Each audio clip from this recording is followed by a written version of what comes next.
கர்த்தருடைய பரிசுத்த நாமம் மகிமைப்படுவதாக. இந்த 36வது நாளிலும் வெளிப்படுத்தின விசேஷம் புத்தகத்தின் வேத வார்த்தைகளை தியானிக்கும்படி கர்த்தர் நல்ல கிருபைக்காக நான் கர்த்தரை துதிக்கிறேன். இந்த நாளிலும் தேவனுடைய வார்த்தை நமக்கு வெளிப்படும்படி நம்ம எல்லார் கண்களை மூடி இந்த நாளிலும் பரிசுத்த ஆவியானவர் நம்மோடு பேசும்படியாய் வேத வாக்கியங்கள் எல்லாம் தேவ ஆவியானவரால் அருளப்பட்டு இருக்கிறது. அவரே நமக்கு விளங்க பண்ணுகிற தேவன். ஆகவே இந்த வேளையில் எங்களோடு பேசுங்கப்பான்னு சொல்லி பரிசுத்த ஆவியானவர் நமக்குள்ளே கிரியில் நடப்பிக்கும்படி நம்ம எல்லாரும் கர்த்தரை நோக்கி பார்ப்போம். ஸ்தோத்திரம் ஸ்தோத்திரம் ஸ்தோத்திரம். எங்கள் அன்பின் பரலோகத்தின் நல்ல பிதாவே, ஆண்டவரும் இரட்சகரும் ஆகிய இயேசு கிறிஸ்துவின் நாமத்திலே நாங்கள் ஜெபிக்கிறோம். ஆசீர்வாதமான இந்த நல்ல வேதபாட வகுப்பிற்காக நாங்கள் உம்மை துதிக்கிறோம். தகப்பனே, இந்த நாளிலும் தொடர்ந்து உம்முடைய வார்த்தைகளை நாங்கள் தியானிக்க போகிறோம். எங்களோடு பேசுங்கப்பா. உம்முடைய வசனங்கள் எங்கள் இருதயத்தில் ஆண்டவர் உம்முடைய கிரியைகளை நடப்பிக்கட்டும் என்று நாங்கள் ஜெபிக்கிறோம். எல்லா தடைகளை மாற்றும். இந்த வார்த்தைகளை கேட்கிற எல்லாருடைய இருதயத்திலும் தேவ ஆவியானுடைய கிரியைகள் வெளிப்படட்டும் என்று நாங்கள் ஜெபிக்கிறோம். வருகைகளை ஆயத்தப்படுத்தும் பெரிய காரணம் இயேசுவின் நாமத்தில் ஜெபிக்கிறோம். ஜெபங்கேல் நல்ல பிதாவே, ஆமேன். நம்ம உட்காருவோம். கர்த்தருடைய பரிசுத்த நாமம் மகிமைப்படுவதாக. இந்த 36வது நாளிலும் தொடர்ந்து நாம் வெளிப்படுத்தின விசேஷம் புத்தகத்தின் வார்த்தைகளை நாம் தியானிக்கப் போகிறோம். கடந்த நாட்களில் நாம் வெளிப்படுத்தின விசேஷம் புத்தகத்தில் உபத்திரவ காலங்களை குறித்து செய்திகளை நாம் தியானித்தோம்.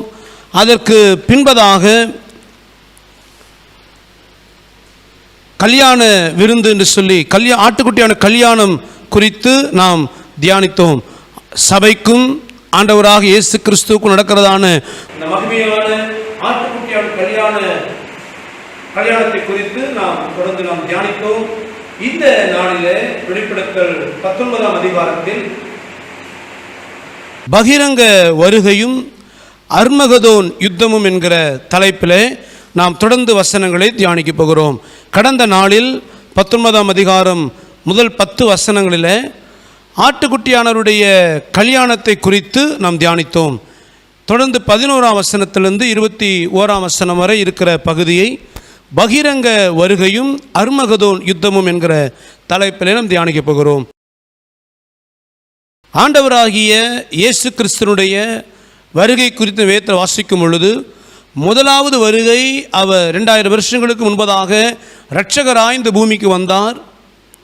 மனுக்குலத்தின் பாவத்தின் அடிமைத்தனத்திலிருந்து விடுதலையாக்கும்படி உங்களை என்னையும் பாவத்திலிருந்து சாபத்திலிருந்து சாத்தானின் ஆளுகையிலிருந்து விடுதலையாக்கும்படி தன்னை பலியாய் கொடுக்கிற பரிகாரியாக ஆண்டவராக இயேசு கிறிஸ்துவில் மரிக்கும்படியாக ஜீவனை பலியாய் கொடுக்கும்படி 2000 வருஷம் முன்பதாக இரட்சகராய் இந்த பூமிக்கு வந்தார். அது முதலாவது வருகை. அடுத்தது 2வது வருகைக்காகத்தான் இந்த நாட்களிலே சபையாகி நீங்களும் நானும் காத்திருக்கிறோம். உலகமும் அவர் வருகைக்காய் காத்திருக்கிறது. அந்த 2வது வருகை குறித்து நாம் பார்க்கும் பொழுது, இயேசுவின் 2வது வருகை 2 விதங்களிலே நடக்கிறது. முதலாவது இரகசிய வருகை என்று பார்த்தோம். அந்த இரகசிய வருகை ராப்சர் என்று சொல்லுவது சபை எடுத்துக்கொள்ளப்படுவது என்று சொல்லி கடந்த நாட்கள் நாம் தியானித்தோம். அதுக்கு பின்பதாக பூமியிலே 7 ஆண்டுகள் அந்தி கிறிஸ்துவின் ஆளுகை நடக்கிறது. அதே நாட்களில் அந்த அந்தி கிறிஸ்துவின் ஆளுகையில் பூமியில் தேவனுடைய கோபாக்கினை வெளிப்படுகிறதான அதே நாட்களில் 7 ஆண்டுகள் எடுத்துக்கொள்ளப்பட்ட சபையானது ஆட்டுக்குட்டியானுடைய கல்யாண வீட்டுக்குள் நுழைகிறது. அங்கே கல்யாண விருந்து நடைபெறுகிறது. அதை குறித்து நாம் தியானித்தோம். அடுத்ததாக அந்த 7 ஆண்டுகள் முடிவிலே என்ன நடக்கப் போகிறது, அதுதான் இயேசு கிறிஸ்துவின் பகிரங்க வருகையும் அர்மகதோன் யுத்தமும். இப்பொழுது வாசிங்க, வெளிப்படுத்தல் 19ஆம் அதிகாரம் 11 நாம் வாசிக்கலாம். பின்பு பரலோகம் திறக்க கண்டேன். இதோ ஒரு வெள்ளை குதிரை காணப்பட்டது. அதின்மேல் ஏறி இருந்தவர் உண்மையும் சத்தியமும் உள்ளவர் எண்ணப்பட்டவர். அவர் நீதியாய் நியாயம் தீர்த்து யுத்தம் பண்ணுகிறார். நல்ல கவனிங்க. இந்த இடத்துல வெள்ளை குதிரையின் மேல் ஒருவர் ஏறி வருகிறதை இந்த யோவான் பார்க்கிறார். பின்பு பரலோகம் திறந்திருக்கு கண்டேன். பரலோகம் திறந்திருக்கிறது. அங்கிருந்து ஒரு வெள்ளை குதிரை வெளிவருகிறது. அந்த வெள்ளை குதிரையின் மேல் உட்கார்ந்து இருக்கிறார். அப்படி உட்கார்ந்து இருக்கிறவர் உண்மையும் சத்தியம் உள்ளவர் எண்ணப்பட்டவர். அவர் நீதியாய் நியாயம் தீர்த்து யுத்தம் பண்ணுகிறவர். யார் இவர்? வெள்ளை குதிரையின் மேல் இங்கு ஏறி வருகிறவர் கர்த்தராகிய இயேசு கிறிஸ்து. அல்லேலூயா. ஆனால் இதுக்கு முன்பதாக அதே வெளிப்படுத்தல் 6ஆம் அதிகாரம் 2ஆம் வசனத்தை வாசிக்கும் பொழுது சபை எடுத்துக்கொள்ளப்பட்ட பின்பதாக முத்திரை உடைக்கப்படுகிறது. முத்திரை உடைக்கப்படும் பொழுது முதல் முத்திரை உடைக்கப்படும் பொழுது ஒரு சம்பவம் நடந்தது. வாசிங்க வெளிப்படுத்தல் 6:2. நான் பார்த்தபோது இதோ ஒரு வெள்ளை குதிரையை கண்டேன். அதன் மேல் ஏறி இருந்தவன் வில்லை பிடித்திருந்தான். அவனுக்கு ஒரு கிரீடம் கொடுக்கப்பட்டது. அவன் ஜெயிக்கிறவனாகவும் ஜெயிப்பவனாகவும் புறப்பட்டான். முதல் முத்திரை உடைக்கப்பட்ட பொழுது அங்கு பார்க்கிறோம் ஒரு வெள்ளை குதிரை வருகிறது. அந்த வெள்ளை குதிரை உட்கார்ந்து இருக்கிறான். இங்கு வாசிக்கிறோம் பரலோகம் திறக்கப்பட்டிருக்கிறது. அங்கு ஒரு வெள்ளை குதிரை வருகிறது. அங்கு ஒருவர் உட்கார்ந்து இருக்கிறார். 6ஆம் அதிகாரம் 2ஆம் வசனத்தில் வாசித்த அந்த வெள்ளை குதிரை மேல் வந்தவன் அந்தி கிறிஸ்து என்று சொல்லி நாம் அந்த நாட்களில் தியானித்தோம். ஆனால் இந்த இடத்துல பரலோகம் திறந்திருக்க ஒரு வெள்ளை குதிரை வருகிறது. அந்த வெள்ளை குதிரை மேல் உட்கார்ந்து இருக்கிறவர் கர்த்தராகிய இயேசு கிறிஸ்து. இப்ப வாசிங்க 12ஆம் வசனம் வெளிப்படுத்தல் 19:12. அவருடைய கண்கள் அக்கினி ஜுவாலையைப் போல் இருந்தன. அவருடைய சிரசின் மேல் அநேக கிரீடங்கள் இருந்தன. அவருக்கே அன்றி வேறொருவருக்கும் தெரியாத ஒரு நாமமும் எழுதியிருந்தது. ரத்தத்தில் தோய்க்கப்பட்ட வஸ்திரத்தை தரித்திருந்தார். அவருடைய நாமம் தேவனுடைய வார்த்தை என்பதே. பரலோகத்தில் உள்ள சேனைகள் வெண்மையும் சுத்தமுமான மெல்லிய வஸ்திரம் தரித்தவர்களாய் வெள்ளை குதிரைகளின் மேல் ஏறி அவருக்கு பின் சென்றார்கள். போதும். இந்த இடத்துல வெள்ளை குதிரையின் மேல் ஏறி இருக்கிற அவரை குறித்து வேதம் சொல்கிறது. அவருடைய கண்கள் அக்கினி ஜுவாலையை போல் இருந்தது. அவருடைய சிரசின் மேல் அநேக கிரீடங்கள் இருந்தன. அவருக்கே அன்றி வேறு ஒருவருக்கும் தெரியாத நாமம் இருந்ததாம். அவருடைய நாமத்தை குறித்து சொல்லும் பொழுது தேவனுடைய வார்த்தை என்பதே அந்த நாமம். யோவான் 1ஆம் அதிகாரம் 1 வாசிக்கிறோம். ஆதியிலே வார்த்தை இருந்தது. அந்த வார்த்தை தேவனிடத்தில் இருந்தது. அந்த வார்த்தை தேவனாய் இருந்தது. அங்கு சொல்லப்படுகிற யோவான் 1:1 சொல்லப்படுகிற வார்த்தை கர்த்தராகிய இயேசு கிறிஸ்து. தொடர்ந்து வாசிக்கும் பொழுது அந்த வார்த்தை மாம்சமாகி வந்தது என்று யோவான் சொல்லுகிறது நாம் பார்க்கிறோம். ஆக தேவனுடைய வார்த்தை என்று சொல்லப்படுகிற இவர் கர்த்தராகிய இயேசு கிறிஸ்து. இப்போ ஆண்டவராக இயேசு கிறிஸ்து வெள்ளை குதிரையின் மேல் வருகிறார். இந்த வருகை தான் பகிரங்க வருகை. இது என்ன பகிரங்க வருகை? இப்படி எங்கு வேதத்தில் சொல்லப்படலையே. நல்ல கவனியுங்க. ரகசிய வருகை என்றும் வேதத்தில் சொல்லப்படவில்லை. பகிரங்க வருகை என்றும் வேதத்தில் சொல்லப்படவில்லை. ஆனால் அந்த வார்த்தை சொல்லப்படாவிட்டாலும் அந்த வருகை குறித்ததான வெளிப்பாடுகளும் சத்தியங்களும் வேதத்திலே தெளிவாக இருக்கிறது. சபை எடுத்துக்கொள்ளப்படுகிற ரகசிய வருகை குறித்து நாம் தியானிக்கும் பொழுதே அந்த வித்தியாசங்களை நான் காண்பித்து கொடுத்தேன். ஆண்டவராக இயேசு கிறிஸ்துவின் 2வது வருகையில் 2 பகுதி. ஒன்று ரகசிய வருகை. அந்த ரகசிய வருகை தான் சபை எடுத்துக்கொள்ளப்படுதல். இன்னொன்று பகிரங்க வருகை. நீங்கள் ரகசிய வருகை குறித்து வாசிக்கும் பொழுது வாசிங்க 1 தெசலோனிக்கேயர் 4ஆம் அதிகாரம் 16-17. ஏனெனில் கர்த்தர் தாமே ஆரவாரத்தோடும் பிரதான தூதரின் சத்தத்தோடும் தேவ எக்காலத்தோடும் வானத்திலிருந்து இறங்கி வருவார். அப்பொழுது கிறிஸ்துவுக்குள் மரித்தவர்கள் முதலாவது எழுந்திருப்பார்கள். பின்பு உயிரோடு இருக்கும் நாமும் கர்த்தருக்கு எதிர்கொண்டு போக மேகங்கள் மேல் அவர்களோடு கூட ஆகாயத்தில் எடுத்துக்கொள்ளப்பட்டு இவ்விதமாய் எப்பொழுதும் கர்த்தருடனே கூட இருப்போம். இங்கு சொல்லப்படுகிறதான வருகை ரகசிய வருகை என்று நாம் பார்த்தோம். அதாவது கர்த்தராகிய இயேசு கிறிஸ்து அவர் இறங்கி வருகிறார். ஆனால் அவர் இறங்கி வரும் பொழுது ஒரு தூதர் கூட்டத்தோடு வருகிறார். தூதரின் எக்கால சத்தத்தோடு வருகிறார். ஆரவார சத்தத்தோடு வருகிறார். அந்த ஆரவார சத்தத்தை கேட்கும் பொழுது ஆயத்தமாயிருக்கிற சபைக்கு மாத்திரம் சத்தம் கேட்கப்படுகிறது. கிறிஸ்துவுக்குள் மரித்தோர் முதலாவது எழுந்திருக்கிறார்கள். பின்பு உயிரோடு இருக்கிற ஆயத்தமாக இருக்கிற சபையாகிய நீங்களும் நானும் மறுரூபமாகி நாம் எடுத்துக்கொள்ளப்படுகிறோம். இயேசு கிறிஸ்து ரகசிய வருகையில் வரும் பொழுது அவர் சபையை அழைத்து போகிற மணவாளனாக வருகிறார். அப்படி வரும் பொழுது அவர் பூமிக்கு வருவது இல்லை. வேதம் அழகாய் சொல்கிறது, கிறிஸ்துவுக்குள் மரித்தவர்கள் முதலாவது எழுந்திருப்பார்கள், பின்பு உயிரோடு இருக்கும் நாமும் கர்த்தருக்கு எதிர்கொண்டு போக, அதாவது அவரை மீட் பண்ணுவதற்கு, அவரை சந்திப்பதற்கு போகிறோம். எங்கே போகிறோமாம்? மேகங்கள் மேல் அவர்களோடு கூட ஆகாயத்தில் எடுத்துக்கொள்ளப்பட்டு. அப்போது இயேசு எங்கே சபை மீட் பண்ணுது? மத்திய ஆகாயத்தில், மேகங்களுக்கு மேலாக. அப்போ இயேசுவின் வருகை, ரகசிய வருகை பூமிக்கு அல்ல, அவர் மத்திய ஆகாயத்தில் வருகிறார். அந்த இடத்துல சபை அவரை சந்திக்கிறது. அந்த இடத்துல மணவாளனும் மணவாட்டியும் சந்திக்கிறார்கள். மணவாளன் மணவாட்டியாகிய நம்மை தம்மோடு இருக்கும்படி அழைத்து கொண்டு போய் விடுகிறார். ஆகவே இது பேர் ரகசிய வருகை என்று ஏன் வைத்திருக்கார் என்றால், இயேசு கிறிஸ்து வந்தது பூமியில் ஒருவருக்கும் தெரியாது, ஆயத்தமாயிருந்த சபையை தவிர. ஆகவே தான் ரகசிய வருகை என்று பரிசுத்தவான்கள் வைத்தார்கள். அதை குறித்து கடந்த நாட்கள் விளக்கமாக நாம் தியானித்தோம். ஆனால் இப்போ இயேசு வருகிறது. அவர் வரும் பொழுது அவர் சிரசில் அநேக கிரீடங்கள் இருந்ததாம். இது எதை குறிக்கிறது? அவர் ராஜாதி ராஜாவாக வருகிறார்.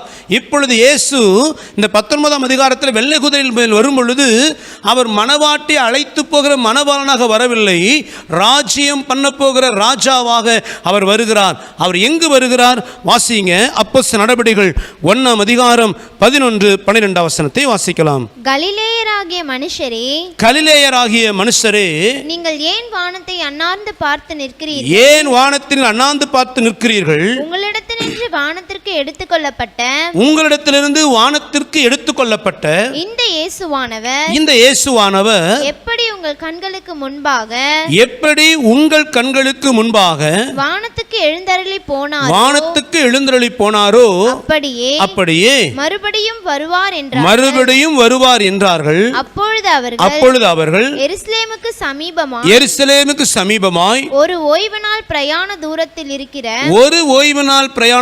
இருக்கிற ஒலிவமலை எண்ணப்பட்ட மலையிலிருந்து எருசலேமுக்கு திரும்பி போனார்கள். ஆண்டவராக இயேசு கிறிஸ்து உயிர்த்தெழும் பொழுது அவர் 40 நாட்கள் சீசர்களுக்கு தரிசனமாகிறார். தரிசனமான பின்பதாக ஆண்டவராக இயேசு கிறிஸ்து பரமேறுகிறார். பரமேறும் பொழுது தன் சீசனை மாற்ற அழைத்து கொண்டு போகிறார். எந்த இடத்துக்கு என்று சொன்னால் ஒலிவமலைக்கு. அங்கே வாசிக்கிறோம், அவர் பரமேறின பின்பு சீசல வானத்தை அண்ணாந்து பார்த்து கொண்டு இருக்கிறார்கள். அப்பொழுது தேவதூதர் தோன்றி சொல்லுகிறார்கள், கலிலேயரே, ஏன்பா வானத்தை அண்ணாந்து பார்த்து கொண்டு இருக்கிறீங்க? உங்கள் கண்களுக்கு முன்பதாக எப்படி அவர் எழுந்தருளி போனாரோ அப்படியே ஒரு நாள் உங்கள் கண்கள் பார்க்கும்படி அவர் திரும்ப இறங்கி வருவார். எங்கே இறங்கி வருவார்? அந்த இடம் சொல்லப்படுகிறது, அவர்கள் ஒலிவமலையிலே அப்பொழுது நின்று கொண்டிருக்கிறார்கள். அப்போ இயேசு கிறிஸ்து 2ஆம் வருகை, அதாவது பகிரங்க வருகையில் வரும் பொழுது அவர் மத்திய ஆகாயத்தில் அல்ல, பூமியிலே ஒலிவமலையின் மேலே இறங்கி வருகிறார். அதை குறித்து சகரியாவும் சொல்கிறார். பாருங்க, சகரியாவின் புத்தகம் 14ஆம் அதிகாரம் 4வது வசனம். அந்நாளிலே அவருடைய பாதங்கள் கிழக்கே எருசலேமுக்கு எதிரே இருக்கிற ஒலிவமலையின் மேல் நிற்கும். அப்பொழுது மகா பெரிய பள்ளத்தாக்கு உண்டாகும்படி ஒலிவமலை தன் நடு மையத்திலே கிழக்கு மேற்காய் எதிராக பிளந்து போம். நல்ல கவனிங்க, இயேசு கிறிஸ்து இரட்சகராய் பிறப்பதற்கு முன்னதாகவே சகரியா என்கிற தீர்க்கதரிசி சொல்லுகிறார், கர்த்தருடைய பாதம் ஒரு நாள் இந்த ஒலிவ மலையின் மேல் வரும். அவருடைய பாதம் இந்த ஒலிவ மலையின் மேல் படும் பொழுது ஒலிவ மலை 2ஆக பிளந்து போகும் என்று சொன்னார். இரட்சகராக இயேசு வந்த பொழுது எத்தனையோ மனிதர் ஒலிவ மலைக்கு போனார். அப்பொழுது மலை 2ஆக பிளக்கல. அப்போ அந்த தீர்க்க தரிசனம் இயேசு கிறிஸ்து இரட்சகராய் வந்த பொழுது நிறைவேறவில்லை. அப்போ அந்த தீர்க்க தரிசனம் இயேசு கிறிஸ்துவின் இரட்சகராய் வந்த வருகை சொல்லப்படவில்லை. அப்போ எப்போ சொல்லப்படுகிறது? எப்போ இயேசு கிறிஸ்துடைய கால் ஒலிவ மலையின் மேல் படும் பொழுது அது பிளக்கும்? அவருடைய பகிரங்க வருகை. அதைத்தான் இந்த தூதன் அப்போஸ்தலர் சொல்லும் பொழுது இங்கே பார்க்கிற வண்ணமாகவே திரும்ப அவர் இறங்கி வருவார். அப்போ பகிரங்க வருகையில் இயேசு கிறிஸ்து ஒலிவ மலையின் மேல் வந்து இறங்குவார். அவர் இறங்கும் பொழுது அந்த ஒலிவ மலை 2ஆக பிளக்குமாம். ஒலிவமலை எங்கே இருக்குது? இஸ்ரவேல் தேசத்தில். இஸ்ரவேல் தேசம் 1948ஆவது ஆண்டு அது அதாவது அந்த நாடு சுதந்திர நாடாக பிரகடனப்படுத்தப்பட்ட பின்பு, தனி நாடாக உருவான பின்பு அது பல விதங்களிலே வளர்ச்சியை சந்தித்தது. சீக்கிரமாக ஷார்ட் பீரியடில் இராணுவம் உருவானது, தொழில்கள் உருவானது.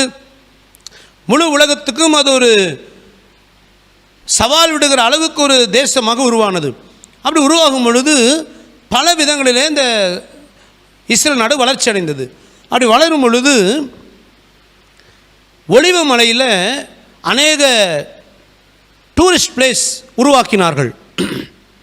அப்படி உருவாக்கும் பொழுது ஒரு பணக்காரன் அந்த ஒலிவ மலையின் மேலே ஒரு பெரிய ஒரு ஆடம்பர ஒரு நட்சத்திர ஹோட்டல் கட்டுவதற்காக அந்த மலையின் மேலே அவன் இடத்தை வாங்கி அவன் கட்டுவதற்காக பிரயாசப்பட்டான். அப்படி பிரயாசப்படும் பொழுது அந்த பில்டிங் கட்டுவதற்கு அதனுடைய ஸ்திரத்தன்மை, மண்ணுடைய ஸ்திரத்தன்மை பார்ப்பதற்காக அவன் அந்த ஆராய்ச்சி பண்ண ஆட்கள் அனுப்பின பொழுது அந்த ஒலிவு மலையிலே அந்த இடத்தை, அந்த மலையை ஆராய்ச்சி பண்ணதான அந்த ஆராய்ச்சியாளர்கள் கொடுத்த அறிக்கை என்ன அப்படின்னா, இந்த ஒலிவு மலையின் மேலே நாம் எந்த விதமான நட்சத்திர ஹோட்டலையும் கட்ட முடியாது.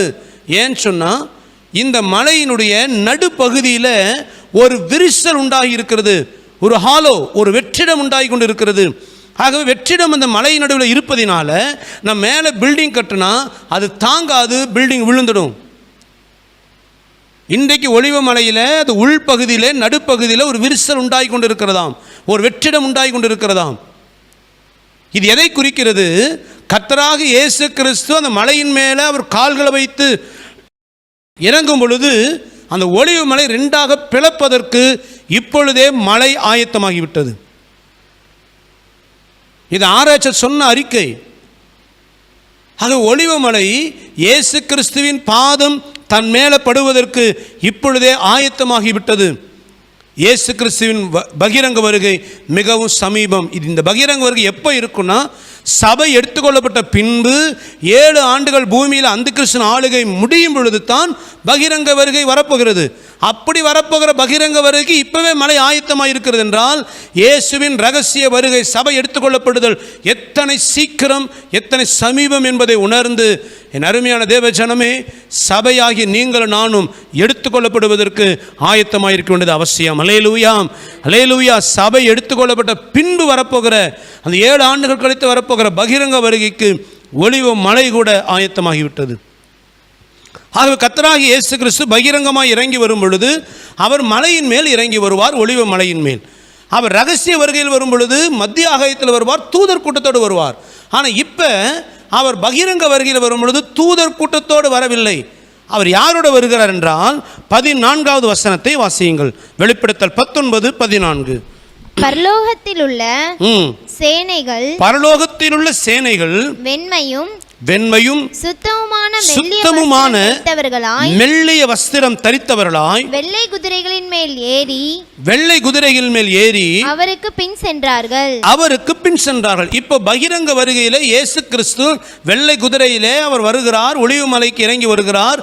வரும் பொழுது அவரோடு கூட ஒரு சேனை வருகிறது. அந்த சேனை எப்படி இருக்குன்னா, அவர்களும் வெள்ளை குதிரையில் வருகிறார்கள். அவர்கள் மெல்லிய வஸ்திரம் தரித்தவர்களாக வருகிறார்கள். இவனை குறித்து வேதம் சொல்லி பரலோக சேனை என்று சொல்லப்படுகிறது. பரலோக சேனை என்று சொன்ன உடனே இவர்கள் தூதர் கூட்டம் என்று நினைத்திடக்கூடாது. இந்த பகிரங்க வரை குறித்து ஏனோக்கு சொல்லும் பொழுது அவர் சொல்றதை பாருங்க. யூதாவின் புத்தகம் 14ஆம் அதிகாரம் 15ஆம் வசனத்தை வாசிங்க. ஆதாமுக்கு 7ஆம் தலைமுறையான ஏனோக்கும் இவர்களை குறித்து இதோ எல்லாருக்கும் நியாய தீர்ப்பு கொடுக்கிறதற்கும் அவர்களில் அவபக்தி உள்ளவர்கள் யாவரும் அவபக்தியாய் செய்து வந்த தமக்கு விரோதமாய் அவபக்தியுள்ள பாவிகள் பேசின கடின வார்த்தைகள் எல்லாவற்றின் நிமித்தமும் அவர்களை கண்டிக்கிறதற்கும் ஆயிரமான தமது பரிசுத்தவான்களோடும் கூட கர்த்தர் வருகிறார் என்று முன்னறிவித்தான். வேதத்தில் அது எவ்வளவு அந்த வார்த்தைகள் மகிமையானது பாருங்க. ஏனோக்கு ஆதாமுக்கு 7ஆம் தலைமுறை. ஏனோக்கு நாட்களில் இயேசு கிறிஸ்து கிடையாது, வரல. வேத புத்தகம் கிடையாது, இஸ்ரவேல்ங்கிற கோத்திரமே கிடையாது. ஆனால் ஏனோக்கு எதை தீர்க்க தரிசனம் சொல்லுகிறார் என்றால், இயேசு கிறிஸ்துவின் பகிரங்க வருகையை அப்பொழுதே ஏனோக்கு சொல்லுகிறார் பாருங்க. அப்போ எவ்வளோ வேதம் துல்லியமாக இருக்கிறது. இந்த வேத புத்தகம் ஒரு மனிதன் எழுதினதல்ல, கர்த்தருடைய ஜீவனுள்ள வார்த்தைகள். அல்லேலூயா. முழு உலகத்தையும் கட்டுப்படுத்துகிற, முழு உலகத்தையும் ஆளுகை செய்கிற தேவாதி தேவன் எழுதி கொடுத்த ஜீவ வார்த்தை முழு உலகத்திலும் இந்த வார்த்தையின்படி தான் நடந்தது, இப்பொழுது நடக்கிறது. இந்த வேத வசனம் தான் முழு உலகத்திலும் இனியும் நடக்கப் போகிறது. அல்லேலூயா. ஆக இந்த யூதாவின் புத்தகத்தில் ஏனோக்கு தீர்க்கதரிசியை யூதா எழுதுகிறார். அப்படி எழுதும் பொழுது ஏனோக்கு என்ன சொல்கிறாராம், ஆண்டவராகிய இயேசு கிறிஸ்து கர்த்தர் ஆயிரமான பரிசுத்தவான்களோடு வருகிறார். இந்த வருகை எதை குறித்து அவர் சொல்லுகிறார் என்றால், அவபக்தியுள்ள ஜனங்களை கண்டிக்கிறதற்கும் அவர்களுக்கு நியாய தீர்ப்பு கொடுக்கிறதற்கும் கர்த்தர் வருகிறார். இயேசு கிறிஸ்துவின் முதல் வருகையில் அவர் நியாய தீர்ப்பு கொடுக்க வரல, ரட்சிக்க வந்தார். இரண்டாம் வருகையின் முதல் பகுதியான ரகசிய வருகையில் அவர் உலகத்தின் நியாயம் தீர்க்க வரல, சபையை எடுத்துக்கொள்ளும்படி வந்தார். அவருடைய இரண்டாம் வருகையின் இரண்டாவது பகுதியான பகிரங்க வருகையில் தான் பூமியை நியாயம் தீர்க்க வருகிறார். அப்பொழுது வருகிற அந்த வருகை குறித்து ஏனோக்கு சொல்கிறார், அப்படி வரும்பொழுது கர்த்தர் தூதர்களோடு வரலையாம், தமது பரிசுத்தவான்களோடு வருகிறார். அப்போ வெளிப்படுத்த விசேஷத்தில் பரலோக சேனை என்று சொல்லப்படுவது தூதர்கள் அல்ல, பரிசுத்தவான்கள். யார் அந்த பரிசுத்தவான்கள்? இப்போ வெளிப்படுத்தல் 19:7-8 வசனத்தை வாசிக்கலாம். நாம் சந்தோஷப்பட்டு களி கூர்ந்து அவருக்கு துதி செலுத்த கடவோம். ஆட்டுக்குட்டியானவருடைய கல்யாணம் வந்தது. அவருடைய மனைவி தன்னை ஆயத்தம் பண்ணினாள் என்று சொல்ல கேட்டேன். சுத்தமும் பிரகாசமான மெல்லிய வஸ்திரம் தரித்துக் கொள்ளும்படி அவளுக்கு அளிக்கப்பட்டது. அந்த மெல்லிய வஸ்திரம் பரிசுத்தவான்கள் நீதிகளே. இங்கே வாசிக்கிறோம், இயேசு கிறிஸ்துவாகிய மணவாளனாகிய இயேசு கிறிஸ்துவின் மணவாட்டியாகிய சபைக்கு ஒரு வஸ்திரம் கொடுக்கப்பட்டது, மெல்லிய சுத்தமான வஸ்திரம். அப்போ இங்க அதே வெளிப்படுத்தல் 19:14 வாசிக்கும் பொழுது அந்த பரலோக சேனை வெண்மையும் சுத்தமுமான மெல்லிய வஸ்திரம் தரித்தவர்களாய் வருகிறார்கள். அப்போ இந்த வெண்மையும் சுத்தமும் மெல்லிய வஸ்திரம் தரித்திருக்கிறது இயேசு கிறிஸ்துவின் மணவாட்டி சபையாகிய நீங்களும் நானும். அல்லேலூயா. அப்போ கர்த்தராகிய இயேசு கிறிஸ்து பகிரங்கமாய் ஒலிவ மலையின் மேல் இறங்கி வரும் பொழுது மணவாட்டி சபையாகிய நம்மோடு கூட இறங்கி வருகிறார். அதாவது சாதாரணமாக கல்யாணம் முடிஞ்சிருச்சு அப்படின்னா கணவன் மனைவி ஹனிமூன் தேனிலவு போவாங்க. வசதி படைத்தவனாக இருந்தால் வெளிநாடுகளுக்கு போவார்கள். கொஞ்சம் ஓரளவுக்கு வசதி இருந்தால் சொந்த நாட்டிலேயே சுற்றி பார்க்காத இடங்களுக்கு போவாங்க. ஆனால் சிலர் பார்த்திங்கன்னா கணவன் வளர்ந்த கிராமம் அல்லது வளர்ந்த ஊர் அல்லது மனைவி வளர்ந்த ஊருக்கு இவர்கள் போகிறது வழக்கம். எப்படியோ கல்யாணம் ஆனவுடன் பார்த்திங்கன்னா சாதாரண ஏழை குடும்பமாக இருந்தாலும் அந்த ஆரம்ப கொஞ்சம் நாட்களில் வெளியே போவதும் மகிழ்ச்சியாக இருப்பதுமான காரணம் பார்க்குறோம். அதே போல தான் கர்த்தராகிய இயேசு கிறிஸ்து மணவாட்டியோடு அந்த கல்யாணம் முடிகிறது. கல்யாணமே 7 வருஷம். அந்த 7 வருட ஆட்டுக்குட்டியான கல்யாணம் முடிந்த உடனே மணவாளனாக இயேசு கிறிஸ்து மணவாட்டியோடு அவர் பூமிக்கு இறங்கி வருகிறார். எங்கே இறங்கி வருகிறார்னா மணவாட்டியினுடைய பழைய வீட்டுக்கு வராரு. எங்கே வளர்ந்தாலோ அந்த பூமிக்கு அவர் ஹனிமூன் போல வருகிறார். அதாவது சபை எங்கே வளர்ந்து எங்கே உருவாச்சோ அந்த பூமிக்கு கர்த்தராகிய இயேசு கிறிஸ்து மணவாட்டிய சபையை அழைத்து கொண்டு வருகிறார். பூமிக்கு அழைத்து கொண்டு வரும் பொழுது இந்த பூமியில் 1000 வருஷம் அந்த மணவாட்டி சபையோடு ஆண்டவராக இயேசு கிறிஸ்து மகிழ்ச்சியாக இருக்கிறார். அதற்கப்புறம் தான் வீட்டுக்கு அழைச்சிட்டு போகிறார். அதாவது கல்யாணம் முடியுது, கல்யாணம் முடிஞ்ச உடனே மணவாட்டி அழைச்சிட்டு பூமிக்கு தேனிலவுக்கு வருகிறார். அது முடிந்த உடனேயே திரும்ப தன்னுடைய வீட்டுக்கு அழைத்து கொண்டு போகிறார். மணவாட்டிக்காக மணவாளன் கட்டி வைத்திருக்கிறதான அந்த புதிய எருசலேம் இருக்கிற நாட்களை பார்த்தோமே, அந்த பூமியில் 1000 வருடங்கள் முடிந்த பின்பு அவர் தான் மணவாட்டிக்காக கட்டி வைத்த அந்த புதிய எருசலேமுக்கு இயேசு அழைத்து போகிறார். ஆக மணவாட்டி சபையோடு கர்த்தராகிய இயேசு கிறிஸ்து பூமிக்கு வந்த பூமி மணவாட்டி சபையுடைய பழைய வீடு. இதே பூமியில் தான் அவர் இந்த மணவாட்டிக்காக தன் ரத்தத்தை சிந்தினார். ஆனால் இப்போ மணவாட்டி பூமிக்கு வருகிறது. முன்பு இதே பூமியில் இருந்த சபை இப்போ இயேசுவோடு வரும்பொழுது மவுசே வேற, அது மகிமையே வேற. சாதாரணமாக ஒரு பொண்ணு கல்யாணம் ஆகிறதுக்கு முன்னாடி அவங்க வீட்டில் இருந்த மவுஸுக்கும் கல்யாணமான புதுசில் தான் புருஷனோட அதே அம்மா வீட்டுக்கு வரும்பொழுது இருக்கிற மவுஸுக்கு வித்தியாசம் இருக்குது. அதே போல தான் சபையாக நீங்களான இதே பூமியில் தான் நெருக்கமும் பாடுகளும் உபத்திரமும் சந்தித்த அநேக அற்பமான காரியங்களை, வேதனையான சூழ்நிலை சந்தித்தோம். ஆனால் இதே பூமிக்கு இயேசுவோடு வரும் பொழுது நமக்கு இருக்கிற மகிமையே வேற.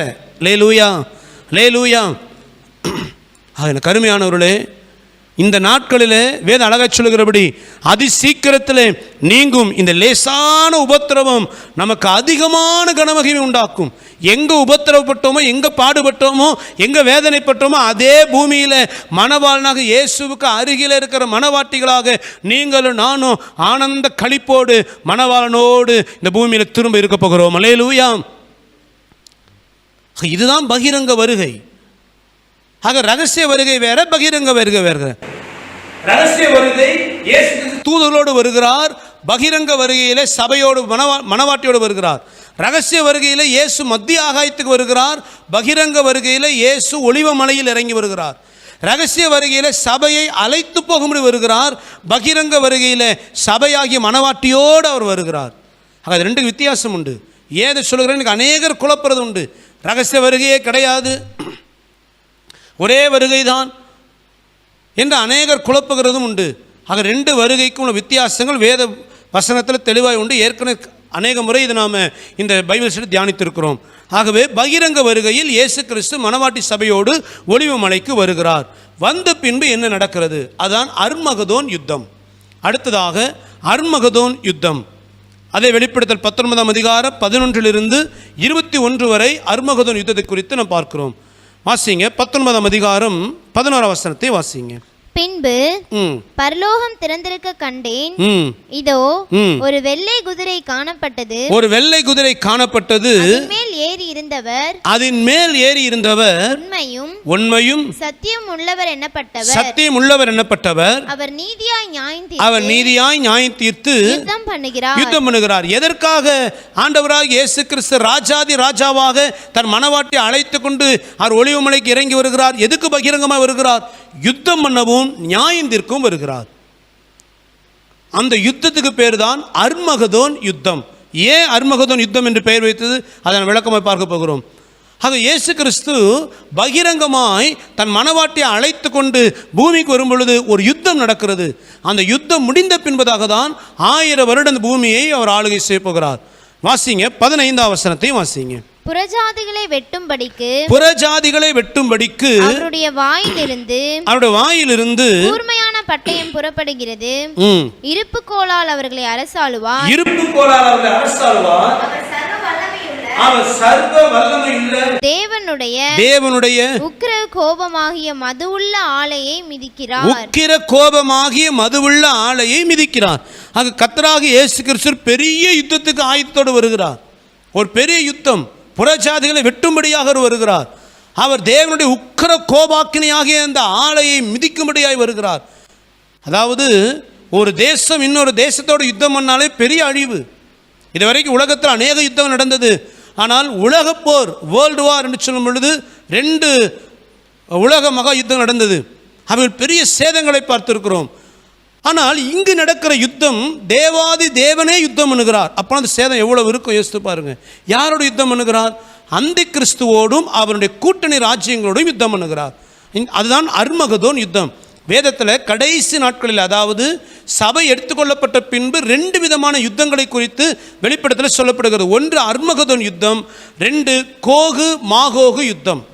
இந்த 2 யுத்தமும் வெவ்வேறு நாட்களில் நடைபெறுகிறது. 2 வேற வேற காரியத்தை குறிக்கிறது.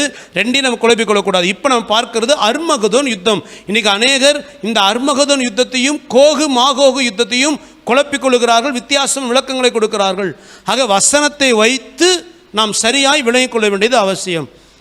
இந்த அர்மகதோன் யுத்தம் எப்போ நடக்கிறது என்றால், 7 வருடம் அந்த கிறிஸ்துவின் ஆளுகை முடிகிற பொழுது, இந்த கடைசி 7 வருடத்தின் கடைசி நாட்களில் கர்த்தராகிய இயேசு கிறிஸ்துவின் மணவாட்டி சபையோடு ஒலிவ மலைக்கு இறங்கி வருகிறார். ஒலிவ மலைக்கு அவர் இறங்கி வரும் பொழுது நடக்கிறதான் அர்மகதோன் யுத்தம். யாருக்கு நடக்கிறது? அந்த கிறிஸ்துவுக்கும் அந்த கூட்டணி ராஜ்யங்களும் இணைந்து, அந்த கிறிஸ்துவ கூட்டணி ராஜ்யங்கள் ஒரு குரூப், கர்த்தராகிய இயேசு கிறிஸ்து இன்னொரு குரூப். கர்த்தராகிய இயேசு கிறிஸ்துவுக்கு விரோதமாக அந்தி கிறிஸ்துவும் கூட்டணி ராஜ்யங்களும் யுத்தத்துக்கு வருகிறார்கள். இதை தான் நாம் பார்க்க போகிறோம். இப்போ வாசிங்க, வெளிப்படுத்தல் 16ஆம் அதிகாரம் 10-11 வாசிங்க. ஐந்தாம் தூதன் தன் கலசத்தில் உள்ளதை மிருகத்தினுடைய சிங்காசனத்தின் மேல் ஊற்றினான். அப்பொழுது அதன் ராஜ்யம் இருளடைந்தது. அவர்கள் வருத்தத்தினாலே தங்கள் நாவுகளை கடிந்து கொண்டு தங்கள் வருத்தங்களாலும் தங்கள் புண்களாலும் பரலோகத்தின் தேவனை தூஷித்தார்களே அல்லாமல் தங்கள் கிரியைகளை விட்டு மனம் திரும்பவில்லை. நல்ல கவனிங்க, கடைசியான 7 விதமான வாதைகள், அந்த 7 கலசங்களை குறித்து சொல்லும் பொழுது 5வது கலசம் அந்தி கிறிஸ்துவின் சிங்காசனத்தின் மேல் ஊற்றப்படுகிறது. அந்த 5வது கலசத்தை குறித்து சொல்லும் பொழுதே அப்பொழுதே கர்த்தர் அந்தி கிறிஸ்துவின் ஆளுகைக்கு முடிவை உண்டாக்க ஆரம்பித்து விட்டார் என்று பார்த்தோம். அந்த 5வது கலசம் தேவனுடைய கோபாக்கினை அந்தி கிறிஸ்துவின் ஆளுகைக்கு ஊற்றப்படுகிறது. பெரிய இருள், அந்தி கிறிஸ்துக்கு பயங்கர வேதனை உண்டாகிறது. அந்தி கிறிஸ்துவின் ஆளுகை கர்த்தர் முடிவு உண்டாக்குகிறார். இப்போ என்ன நடக்கிறது? நீங்கள் அதே 16ஆம் அதிகாரம் 12 14 வரை வாசிக்கும் பொழுது 6வது கோப கலசம் ஊற்றப்படுகிறது. அந்த கோப கலசம் எங்க ஊற்றப்படுகிறதா? 12ஆம் வசனத்தை வாசிங்க. 6ஆம் தூதன் தன் கலசத்தில் உள்ளதை ஐப்ராத் என்னும் பெரிய நதியின் மேல் ஊற்றினான். அப்பொழுது சூரியன் உதிக்கும் திசையிலிருந்து வரும் ராஜாக்களுக்கு வழி ஆயத்தமாகும்படி அந்த நதியின் தண்ணீர் வற்றி போயிற்று. 6ஆம் கலசம் எங்க ஊற்றப்படுது? ஐப்ராத் என்கிற நதி, யூப்ரட்டிஸ் ரிவர். அந்த யூப்ரட்டிஸ் நதியின் மேலே ஊற்றப்படும் பொழுது நதி வற்றி போகிறதாம். எதுக்கு வற்றி போகிறதாம்? சூரியன் உதிக்கும் திசையிலிருந்து வருகிற ராஜாக்களுக்கு வழி உண்டாக்கும்படி. இதை குறித்த விளக்கமாக நாம் பார்க்க போகிறோம். ஆக 6வது கோபகலசம் ஊற்றப்படும் பொழுது ஐப்ராத் நதி வற்றப்படுகிறது. இது வற்றின பின்புதான் என்ன நடக்கிறது? 16வது வசனம். அப்பொழுது எபிரேய பாஷையிலே அர்மகதோன் எனப்பட்ட இடத்திலே அவர்களை கூட்டி சேர்த்தான். அந்தி கிறிஸ்து என்ன பண்ணுகிறான்? அர்மகதோன் என்கிறதான இடத்திலே எல்லாரையும் கூட்டி சேர்க்கான். யாரைய? பூமியின் ராஜாக்களை. அதாவது அவனுடைய கூட்டணி ராஜ்யங்களுடைய ராஜாக்கள், பூமியின் சகல ராஜாக்களை ஒன்று சேர்த்தி அர்மகதோன் என்கிற இடத்துல இயேசு கிறிஸ்துக்கு எதிராக அந்தி கிறிஸ்து நிற்கிறான் யுத்தம் பண்ணுவதற்கு. அதனால தான் இந்த யுத்தத்துக்கு பெயர் அர்மகதோன் யுத்தம். எங்கு இது நடக்கிறது என்று சொன்னால், இது மெகிதோ என்கிறதான பள்ளத்தாக்கிலே நடக்கிற யுத்தம். ஆகவேதான் இதுக்கு எபிரேய பாஷையில் அர்மகதோன் எனப்பட்ட இடத்தில், அர்மகதோன் சொல்லப்படுவது மெகிதோன் பள்ளத்தாக்கு. இந்த மெகிதோன் பள்ளத்தாக்கு எங்க இருக்குது அப்படின்னா, பாலஸ்தீன நாட்டினுடைய மத்தியிலே இது இருக்கிறது. ஆக பாலஸ்தீன நாட்டில் இருக்கிறதான மெகிதோன் பள்ளத்தாக்கில் ஆண்டவராய் இயேசு கிறிஸ்துக்கு விரோதமாக அந்தி கிறிஸ்துவின் தலைமையில் முழு ராஜ்யங்களும் யுத்தத்துக்கு வருகிறது. இந்த யுத்தம் நடக்கும் பொழுது முடிவில் தான் 7வது கலசம் ஊற்றப்படுகிறது. நீ வாசிக்கும் பொழுது அந்த 7வது கலசத்தை குறித்து வாசிக்கும் பொழுது அது தேவன் கல்மழையை அனுப்புகிறார். ஜனங்கள் எல்லாரும் அழிகிறார்கள். அதோடு தேவன் கோபாக்கினை முடிகிறது. ஆக மெகிதோன் என்கிற பள்ளத்தாக்கிலே அந்தி கிறிஸ்துவின் தலைமையில் முழு தேசங்களின் ராஜாக்களும் ஒன்று சேர்ந்து யுத்தத்துக்கு வருகிறார்கள். இந்த அர்மகதோன் யுத்தத்திற்கு உலகம் ஆயத்தம் ஆயிடுச்சா? இது நடக்க சாத்தியமா? கொஞ்சம் நாம் இன்னைக்கு நடக்கிற சம்பவங்களை வச்சு நாம் பார்க்க போகிறோம். அதாவது இந்த வேத புத்தகம் கர்த்தருடைய வார்த்தை துல்லியமாய் நிறைவேறுகிற தீர்க்க தரிசன வார்த்தைகள் இந்த உலகத்தில் எந்த மூலையில் நடக்கிற அரசியல் சம்பந்தமானதாக இருந்தாலும், விஞ்ஞான ரீதியானதாக இருந்தாலும், அல்லது எந்த விதமான தேசத்தை சம்பந்தப்பட்ட காரியமாக இருந்தாலும் முழுவதும் வேதத்தின் தீர்க்க தரிசனத்தின் அடிப்படையில் தான் நடக்கிறதே ஒழிய எதுவும் தானாய் நடப்பது இல்லை. அதை நன்றாய் புரிந்து கொள்ளுங்கள். இன்றைக்கு நடக்கிற சம்பவங்கள் ஒருவேளை நமக்கு புதிராக இருக்கலாம், ஆனால் இவைகள் இப்படித்தான் நடக்கும் என்று வேத புத்தகம் ஏற்கனவே சொல்லி இருக்கிறது நடைபெறுகிறது. அல்லேலூயா. ஆக உலகம் அர்மகதோன் யுத்தத்துக்கு ஆயத்தமாகி கொண்டிருக்கிறது. எப்படி ஆயத்தமாகிட்டு இருக்குது? நல்ல கவனிங்க. அர்மகதோன் யுத்தம் எங்கே நடக்கிறதா? மெகிதோன் என்கிற பள்ளத்தாக்கில். இந்த பள்ளத்தாக்கில் யுத்தமாக நடப்பதற்கு இயேசு கிறிஸ்து ஒலிவ மலைக்கு வருகிறார். ஒலிவ மலை இஸ்ரவேல் தேசத்தில் இருக்கிறது. ஒலிவ மலையில் வந்து இறங்குகிற ஆண்டவராக இயேசு கிறிஸ்து அர்மகதோன் பள்ளத்தாக்குக்கு வருகிறார். இப்போ அந்த கிறிஸ்துவின் தலைமையில் முழு தேசத்தின் ராஜ்யங்களும் எல்லா இராணுவங்களும் அர்மகதோன் பள்ளத்தாக்குக்கு வருகிறது, மெகிதோன் பள்ளத்தாக்கு வருகிறது. இந்த மெகிதோன் பள்ளத்தாக்கு இந்த ராஜாக்கள் இராணுவங்கள் வருவதற்காகத்தான் ஐபிராத்து நதியில் அங்கு தேவன் வறட்சியை உண்டாக்குகிறார். வாசிங்க 12ஆம் வசனம், வெளிப்படுத்தல் 16:12. ஆறாம் தூதன் தன் கலசத்தில் உள்ளதை ஐபிராத் என்னும் பெரிய நதியின் மேல் ஊற்றினான். அப்பொழுது சூரியன் உதிக்கும் திசையிலிருந்து வரும் ராஜாக்களுக்கு வழி ஆயத்தமாகும்படி அந்த நதியின் தண்ணீர் வற்றி போயிற்று. நல்ல கவனிங்க, ஐபிராத் நதியின் மேல கர்த்தருடைய 6வது கோபகலசம் ஊற்றப்படும் பொழுது ஐபிராத் நதி வற்றி போகும் என்று சொல்லப்படும். எது ஐபிராத் நதி? இந்த ஐபிராத் நதி எப்போ உருவானது? உலகத்தில் எத்தனையோ நதிகள், இப்போ நம்ம நாட்டிலே பார்த்தீங்கன்னா எத்தனையோ குளங்கள் இருந்ததுன்னு சொல்கிறான், குளமே காணோம். நதி இருந்ததுன்றால் அது இல்லாமே போயிடுச்சு. இப்போ எத்தனையோ நதிகள் இருந்த இடமே தெரியாமல் இன்னைக்கு வறண்டு போன காலங்கள் உண்டு. ஆனால் இந்த ஐபிராத் நதி இன்னைக்கு நேற்று வந்ததில்லை. இதன் ஆரம்பம் எங்கன்னு பார்த்தீங்கன்னா ஏதேன் தோட்டம். ஆதியாக 2:14 வாசிக்கும் பொழுது ஏதேனை கர்த்தர் உருவாக்குகிறார். ஏதேனில் பாய்ந்த 4 நதிகளில் ஒன்று ஐபிராத். 4 நதிகள் அங்கே இருந்துச்சு. பைசோன், இதக்கேல், டைக்ரிஸ்,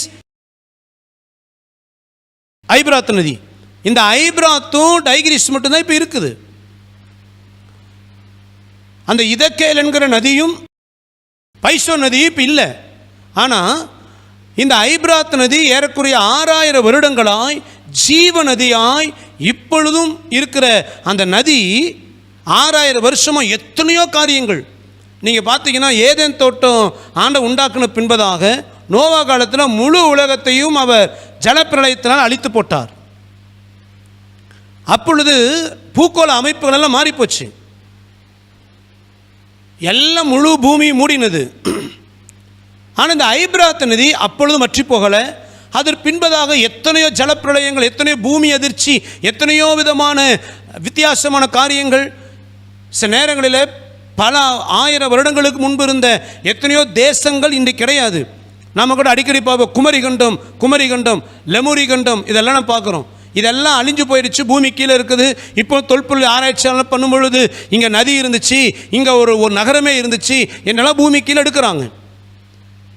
இப்படி எத்தனையோ அழிந்து போன பின்பு இந்த ஐபிராத் நதி என்கிற ஜீவ நதி இந்த 6000 ஆண்டு வரைக்கும் இது இன்னும் அது வற்றி போகல. இன்றைக்கு ஐபிராத் நதி இருக்குது. அந்த ஐபிராத் நதிக்கு அருகில் இருப்பதான் ஈராக் பட்டணம். ஏன்னா ஐபிராத் நதியில் அருகில் உருவானதான் பாபிலோன் தேசம். அந்த பாபிலோன் தேசம் தான் ஈராக் பட்டணம். இப்போ இந்த ஐபிராத் நதி கொஞ்சம் கொஞ்சமாக வற்றி வருகிறதாம். இத்தனை ஆண்டு காலங்களாய் வற்றாத ஐபிராத் நதியில் அநேக இடங்களில் தண்ணி வற்றி வருகிறது என்று ஆராய்ச்சியாளர் இப்பொழுது சொல்லுகிறார்கள். ஐபிராத் நதி அர்மகதோன் யுத்தத்திற்கு பூமியின் சகல ராஜாக்களும் இயேசு எதிர்த்து வருவதற்காக வழி உண்டாக்குவதற்கு ஐபிராத் நதி ஆயத்தமாகிவிட்டது. எதுக்கு இந்த ஐபிராத் நதி ஆயத்தமாக இருக்குதா? எந்த ராஜாக்கள் வரணுமா? சூரியன் உதிக்கும் திசையிலிருந்து வருகிற ராஜாக்கள். நல்ல கவனிங்க, ஐபிராத் நதி அதன் அருகில் அதன் கிழக்கு பகுதியில் இருக்கிற நாடுகள் எது அப்படின்னு பார்த்தீங்கன்னா ஈராக், சீன தேசம், இந்தியா தேசம், இதுதான் பெரிய நாடுகள். அதுக்கப்புறம் நிறைய சிங்கப்பூர், மலேசியா இதெல்லாம் இருக்குன்னு வைத்துக்கொள்ளுங்க. அப்போ சூரியன் உதிக்கும் திசையில் இருக்கிற ராஜாக்கள் யார்? இந்தியா, சீனா, ஈராக், இப்படி நாடுகள் தான். இப்போ இவங்க தான் அர்மகதோன் பள்ளத்தாக்குக்கு இவர்கள் யுத்தத்துக்கு போகிறார்கள். நல்லா கவனிங்க, ஒரு பக்கம் அந்தி கிறிஸ்து யுத்தத்துக்கு வருகிறான். அந்தி கிறிஸ்துவனுடைய சிங்காசனம் எங்கே இருக்குது? எங்கேருந்து அந்தி கிறிஸ்து வருவான்? கடந்த நாட்களில் தியானித்தோம். ஐரோப்பிய கூட்டமைப்பு நாடுகளிலிருந்து, வெஸ்டர்ன் யூரோப்பியன் யூனியன், அங்கிருந்து தான் அந்தி கிறிஸ்துவின் ஆளுகை, அந்தி கிறிஸ்து எழும்ப போகிறான். அப்போ அந்தி கிறிஸ்துவின் ஆளுகை வெஸ்டர்ன் யூரோப்பியன், ஐரோப்பிய ஐக்கிய கூட்டணி நாடுகள், அங்கிருந்து அவன் வரப்போகிறான். இப்போ அங்கிருந்து மேற்கத்திய நாடுகளை, அந்த வெஸ்டர்ன் நாடுகளை இந்த ஐரோப்பிய நாடுகளை கூட்டிகிட்டு வரப்போகிறான். யார்? அந்தி கிறிஸ்து. இந்த பக்கம் கிழக்கு பகுதியிலிருந்து இந்தியா, சீனா, இப்படிப்பட்ட நாடுகள் யுத்தத்துக்கு போகணும். நல்ல கவனிங்க, இப்போது ஒரு சண்டை அப்படின்னா உடனே விமானப்படை அந்த தேசங்கள் எல்லைகளில் போய் தாக்குதல் நடத்திட்டு உடனே என்ன செய்கிறாங்க வந்துடுற நாம பேப்பரில் வாசிக்கிற நம்ம நாடுகள் அண்டை நாடுகள் இதெல்லாம் திடீரென்று வான்படை நான் எல்லைக்குள் வருகிறது இதெல்லாம் பார்க்குறோம். ஆனால் இந்த அர்மகதோன் யுத்தத்தில் பாருங்கள், யுத்தத்துக்கு வருகிற ராஜாக்களுக்கு வழி உண்டாக்கும்படி ஐபிராத் நதி வற்றி போகிறது. அப்போ இந்த அர்மகதோன் யுத்தத்துக்கு வருகிற ராஜாக்கள் வான்படையில் வரப்போவது இல்லை, புரிந்து கொள்ளுங்க. ஏன்னா வேத தீர்க்கதரிசி தெளிவாய் நிறைவேறுகிற வசனங்கள். அப்போ தரை மார்க்கமாகத்தான் இந்த நாடுகள் யுத்தத்துக்கு அர்மகதோனுக்கு வரணும். தரை மார்க்கம் எப்படி வருவார்கள்? நல்ல கவனிங்க. சமீபத்தில் சீனா தேசம் சீனாவிலிருந்து இஸ்ரேலுக்கு ஒரு தரை மார்க்கமாய் ரோடு போட்டிருக்கிறாங்க. அது பேர் சில்க் ரோடாம். சீனாவிலிருந்து வான் மார்க்கமாக போவே வேண்டாம். சீனாவிலிருந்து இஸ்ரேலுக்கு எதுக்கு போட்டிருக்கிறான்? அவன் வியாபார ரீதியாக நாங்கள் பழக்கம் வைத்திருந்தோம், ஆகவே அதன் அடையாளமாக இதெல்லாம் செய்திருக்கிறோம். ஆனால் எதற்காக இந்த ரோடு போடப்பட்டிருக்குது? ரெண்டாவது, இந்தியாவின் எல்லையில் சீன தேசம் தரை மார்க்கமாக ரோடு போட்டிருக்கிறாங்க. ரெண்டாவது, சீன தேசம் ரயில் பாதை உருவாக்கி இருக்கிறான். எங்கிருந்து? சீனாவிலிருந்து யூரோப்பிய நாடு இத்தாலிக்கு போகிறதுக்கு ரயில் மார்க்கத்தை உண்டாக்கி போட்டு வைத்திருக்கிறான். போட்டு முடிச்சிட்டான். சீனாவிலிருந்து ரயில் மார்க்கமாக இத்தாலிக்கு போகலாம். அந்த இத்தாலிக்கு போவதற்கு அதோடு இஸ்ரேல் நாடும் அதோடு ஒப்புதலாக இருக்குது. இவரெல்லாம் இணைந்து ரயில் மார்க்கமாய் போகிறார்கள். இன்னொரு காரியம், இந்த சீன தேசம் கடல் மார்க்கமாக அவர்கள் பாதை உருவாக்குவதற்காக அவர்கள் பிரயாசம் எடுக்கிறார்கள். அதற்காக தான் சமீபத்தில் நீ செய்தித்தாள் வாசித்திருக்கலாம், இலங்கையில் இருக்கிறதான ஒரு கடல் துறைமுகத்தை 99 ஆண்டுகளுக்கு சீன தேசம் குத்தகைக்கு எடுத்திருக்கிறார்கள். எதற்கு அப்படின்னா, அவர்கள் கடல் மார்க்கமாக ஒரு பாதையை போடுவதற்கு, அதாவது இந்த நாடுகள் எல்லாம் ஒன்றாக இணைவதற்கு. எதற்கு இதெல்லாம் ஆயத்தமாக இருக்கிறது? இந்த கிழக்கில் இருக்கிறதான சூரியன் உதிக்கும் திசையில் இருக்கிற இந்த இந்தியா, சீனா, இப்படியுடைய எல்லா நாடுகளும் இந்த தரை மார்க்கமாக அவர்கள் அர்மகதோன் பள்ளத்தாக்கு வரணும். ஒருவேளை இன்னைக்கு இந்தியா சீனா எல்லையில் யுத்தம் வரலாம். இதை வைத்து நீங்கள் தப்பாக கணக்கு போட்டுறக்கூடாது.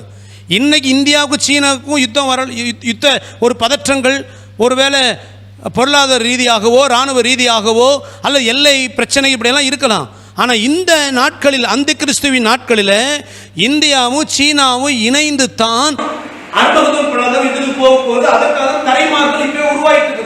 இப்போ உருவாகிறத வைத்து ஒரு 2 நாடுகள் பிரச்சனை இருக்கலாம். ஆனால் இதனுடைய காரணம் என்னன்னு பார்த்தீங்கன்னா, இந்த கிழக்கில் இருக்கிறதான நாடுகள் அர்மகதோன் என்கிற பள்ளத்தாக்கு போகணும். அதற்காக ரோடுகள் ஆயத்தமாகிவிட்டது.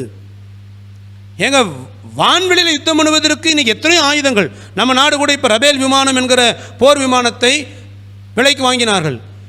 அநேக நாடுகள் இராணுவத்தில் விமானங்களை, போர் விமானங்களை பல கோடிகள் கொடுத்து வாங்கி கொண்டிருக்கிறாங்க. ஆனால் இங்கு வேதம் சொல்லுது தரை மார்க்கமாக யுத்தத்துக்கு. அப்போ இராணுவத்தில் விமானப்படை உபயோகப்படுத்தப்படாதா? வாய்ப்பு குறைவு, உபயோகப்படுத்த முடியாது. ஏன் அப்படின்னா, விமானம் சாதாரணமாக வானத்தில் பறந்துட முடியாது. காற்று நல்லா வீசினாதான் அதனுடைய முந்தைய அந்த கூர்மையான பகுதியானது காற்றை கிழித்து கொண்டு விமானம் பறக்கும். சரியான காற்றோட்டம் இல்லைன்னா விமானம் பறக்க அது விழுந்துடும். இந்த அந்த கிறிஸ்து நாட்களில் மரங்கள் அழிக்கப்படுகிறது, காற்றை பிடித்திருக்கிற தூதர்கள் காற்றை பிடித்துக் கொள்கிறார்கள், நல்ல காற்றோட்டங்கள் இல்லை. இப்படி காற்று வசதி இல்லாதனால விமான போக்குவரத்து குறைவுபடும், தடைபடும். அப்போ யுத்தத்துக்கு வருவதற்கு இவர்கள் தரை மார்க்கமாகத்தான் வரணும். தரை மார்க்கமாக வருவதற்காக இப்பொழுதே அதாவது ஐபிராத் நதிக்கு கிழக்கு பகுதியில் இருக்கிற நாடுகள் தரை மார்க்கம், சாலை மார்க்கம் உருவாக்கி விட்டார்கள். இப்போ சீனாவிலிருந்து இஸ்ரேல் நாட்டுக்கு டைரக்டாக போகலாம் தரை மார்க்கமாய்.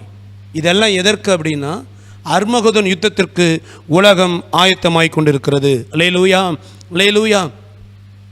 அடுத்து இன்னொரு சந்தேகம் நமக்கு வரலாம். வாசிங்க, வெளிப்படுத்தல் 16ஆம் அதிகாரம் 14 14 வசனத்தை வாசிங்க. அவைகள் அற்புதங்களை செய்கிற பிசாசுகளின் ஆவிகள், அவைகள் பூலோகம் எங்குமுள்ள ராஜாக்களை சர்வ வல்லமையுள்ள தேவனுடைய மகா நாளில் நடக்கும் யுத்தத்திற்கு கூட்டி சேர்க்கும் படிக்கு புறப்பட்டு போகிறது.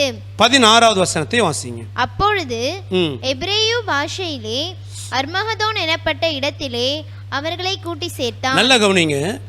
கர்த்தராகிய இயேசு கிறிஸ்துவுக்கு விரோதமாக யுத்தம் பண்ணுவதற்கு அந்தி கிறிஸ்து பூமியில் இருக்கிற எல்லா ராஜாக்களையும் ஒன்று சேர்த்து யுத்தத்துக்கு வருகிறானாம். அப்படின்னா பூமியில் இருக்கிற எல்லா ராஜாக்களும் ஒன்றா இணைஞ்சு இயேசு கிறிஸ்துக்கு விரோதமாக யுத்தம் பண்ணுவார்கள். இது சாத்தியமா? எல்லா நாடும் ஒன்றா இணைஞ்சு ஒரே அணியாக வந்து நிற்பாங்களா?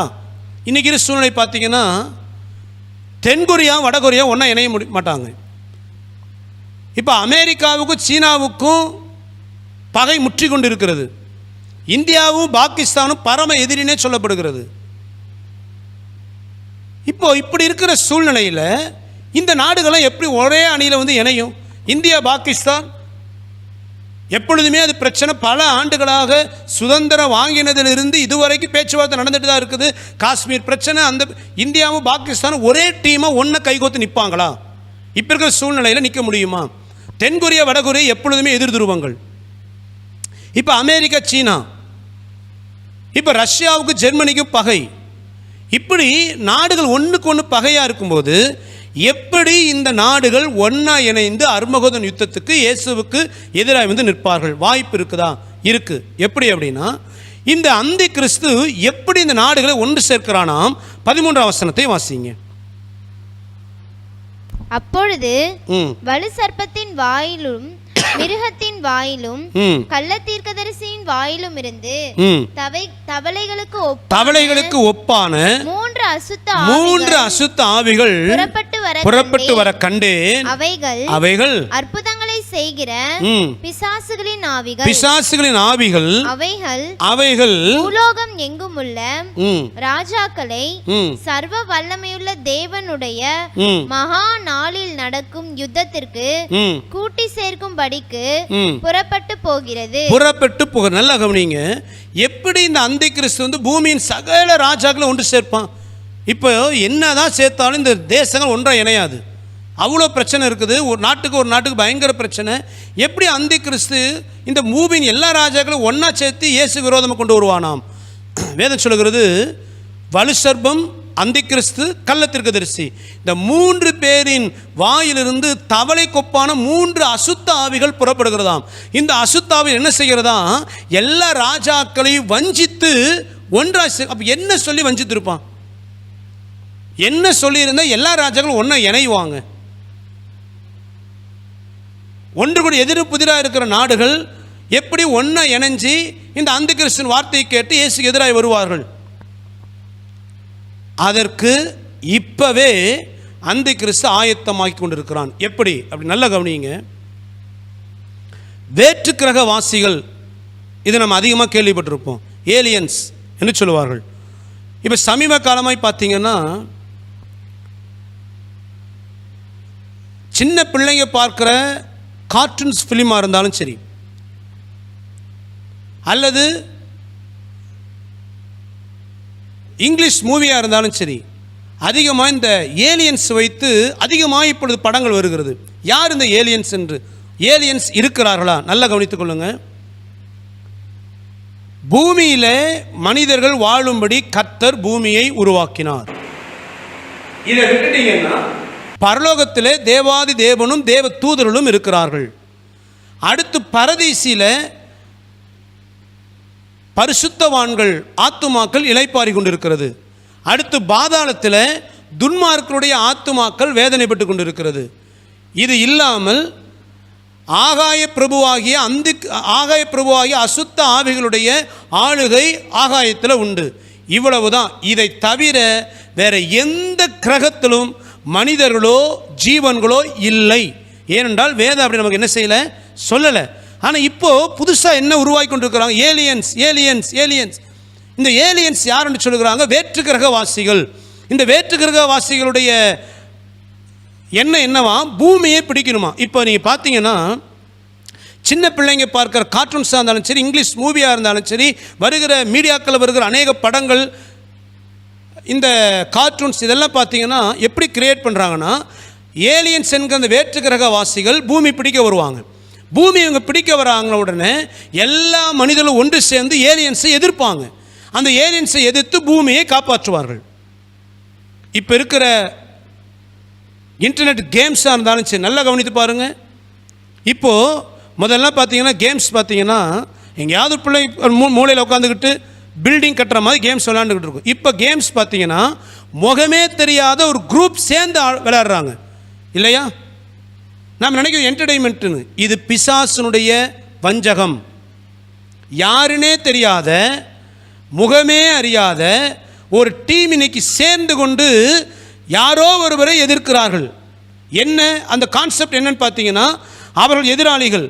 என்ன எதிராளிகள் தெரியாது. அவங்களை சுட்டு வீழ்த்தணும், அவங்கள மேற்கொள்ளணும், அவங்கள்ட்ட பாதுகாப்பு. இப்போ என்ன சாத்தான் விதைக்கிறான் மீடியாவில்? ஏதோ ஒன்று பூமியை தாக்க வருகிறது. அந்த பூமியை தாக்க வருகிறதான அந்த நபர்களிடமிருந்து பூமியை தப்புவிப்பதற்கு நாம் எல்லாரும் ஒன்றா சேரும். நீ யாரு, நான் யாரு நமக்கு தெரியாது, ஆனால் ஒன்றா சேர்ந்துருவோம், சேர்ந்து பூமியை காப்பாற்றுவோம். ஏதோ ஒன்றை இன்னைக்கு சாத்தான் விதைச்சிட்டு, நல்லா கவனிங்க. சாத்தான் ஒரு காரியத்தை செய்வதற்கு முன்னதாக பூமியில் இருக்கிறதான ஜனங்களுக்குள்ள விதை விதைச்சிக்கிட்டே இருப்பான். அந்த விதை தான் மீடியா வழியாக வருகிறது. நிறைய கார்ட்டூன்ஸ் அவெஞ்சர்ஸ் என்று சின்ன பிள்ளைங்க பார்க்கிறார்கள். அது பார்த்தீங்கன்னா ஒரு டீம் சேர்ந்துக்கிறாங்க. அவங்களுடைய எண்ணமே என்ன? பூமி ஏதோ ஒன்று தாக்க வருகிறது, பூமிக்கு எதிரானது, பூமியை அழிக்கணும். பூமியிலிருந்து அந்த அந்த நபரிடம் பூமியை பாதுகாத்து அவர்களை அழிக்கணும். கேம்ஸ், இந்த ஏலியன்ஸ் ஃபிலிம், இந்த பிள்ளைங்க பார்க்குற கார்ட்டூன்ஸ், இவை எல்லாவற்றிலும் சாத்தான் ஒரே ஒரு காரியத்தை விதைக்கிறான். பூமிக்கு ஒரு ஆபத்து வருகிறது, அந்த ஆபத்திலிருந்து பூமியை பாதுகாப்பதற்கு நாம் எல்லாரும் ஒன்று சேரணும் என்கிற ஒரு காரியத்தை விதைச்சிக்கிட்டே இருக்கிறான். எதற்கு அப்படின்னா, இப்போ இந்த 3 அசுத்த ஆவி புறப்படுது பார்த்தீங்களா? இந்த 3 அசுத்த ஆவியும் என்ன சொல்லும் பூமி ராஜாக்கள்கிட்டனா, இப்போ ஆண்டவராக இயேசு கிறிஸ்து மகிமையின் சாயலாய் வரப்போகிறார். அவர் ஒரு மனிதனாகவோ அல்லது ஒரு சாதாரண ரூபத்தில் அல்ல, அவர் உயிர்த்தெழுந்த மகிமையின் சாயலில் வரப்போகிறார். அவரோடு கூட வருகிற மனமாட்டி சபை நீங்களும் நானும் இப்பொழுது இருக்கிற இப்படிப்பட்டதான ஒரு அற்பமான ஒரு சாயல் அல்ல, நாமும் அவர் இருக்கிறபடியாகவே ஒரு மகிமையின் சாயலில் வரப்போகிறோம். அப்படி நம்ம வானத்திலிருந்து அப்படி இறங்கி பூமிக்கு வரும் பொழுது அந்திகிறிஸ்து சொல்லுவான், பாத்தியா ஏலியன்ஸ் வந்துட்டாங்க, ஏலியன்ஸ் பூமியை பிடிக்க வராங்க, இந்த ஏலியன்ஸை நாம அழிக்கணும்னு சொல்லி பூமியின் ராஜாக்களை வஞ்சிக்கும் பொழுது பூமியின் மொத்த ராஜாக்களும் கூடி இயேசுக்கு விரோதமாக யுத்தத்துக்கு வருவார்கள். அதை செய்யறதுக்கு தான் இப்போ ஏலியன்ஸ் என்கிறதான காரியங்களில், ஸ்கிரிப்டில், படங்களில், வீடியோ கேம்ஸுகளில் எல்லாவற்றும். இப்போ பிள்ளைங்களை பாருங்கள். நீ பிள்ளைகளை பார்த்தீங்கன்னா சாதாரணமாகவே சின்ன பிள்ளையாக இருக்கும், அவங்கள அறியாமலேயே சுடணும், அடிக்கணும், வீழ்த்தணும். ஒரு வன்முறை என்ன அப்படின்னா, அவங்க கெடுதல் செய்யணும்னு நினைக்கிறது இல்லை. நல்லா கவனிங்க. இந்த சின்ன பிள்ளைங்க பார்க்குற கார்ட்டூன்ஸ் பார்த்த உடனே அவங்களுக்குள்ள ஒரு வன்முறை குணம் வருது. ஆனால் எதுக்கு அப்படின்னு பார்த்தீங்கன்னா, அழிக்கிறதுக்கு வருகிறவர்களை நாங்கள் எதிர்க்கிறோம். இதுதான் அவங்களுக்குள்ள விதைக்கப்படுது. இது எதுக்கு சாத்தானிக்கு விதைக்கிறான்னா, இயேசு கிறிஸ்துவின் பகிரங்க வருகையில் அவருக்கு விரோதமாய் பூமியின் ராஜாக்களை கூட்டி சேர்ப்பதற்கு. கருமையானவர்களே, இன்றைக்கு இந்த முழு உலகமும் இயேசு கிறிஸ்து எதிராக அர்மகதோன் யுத்தத்திற்கு ஆயத்தமாகிவிட்டது. ஆகவே தான் அடிக்கடி சொல்லுகிறது உண்டு, அதிகமாக அந்த மீடியாக்களில் விழாதீங்க, வேண்டாம். கேம்ஸ்லையும் சரி, இப்படிப்பட்ட இங்கிலீஷ் மூவி நல்லா புரிந்து கொள்ளுங்க.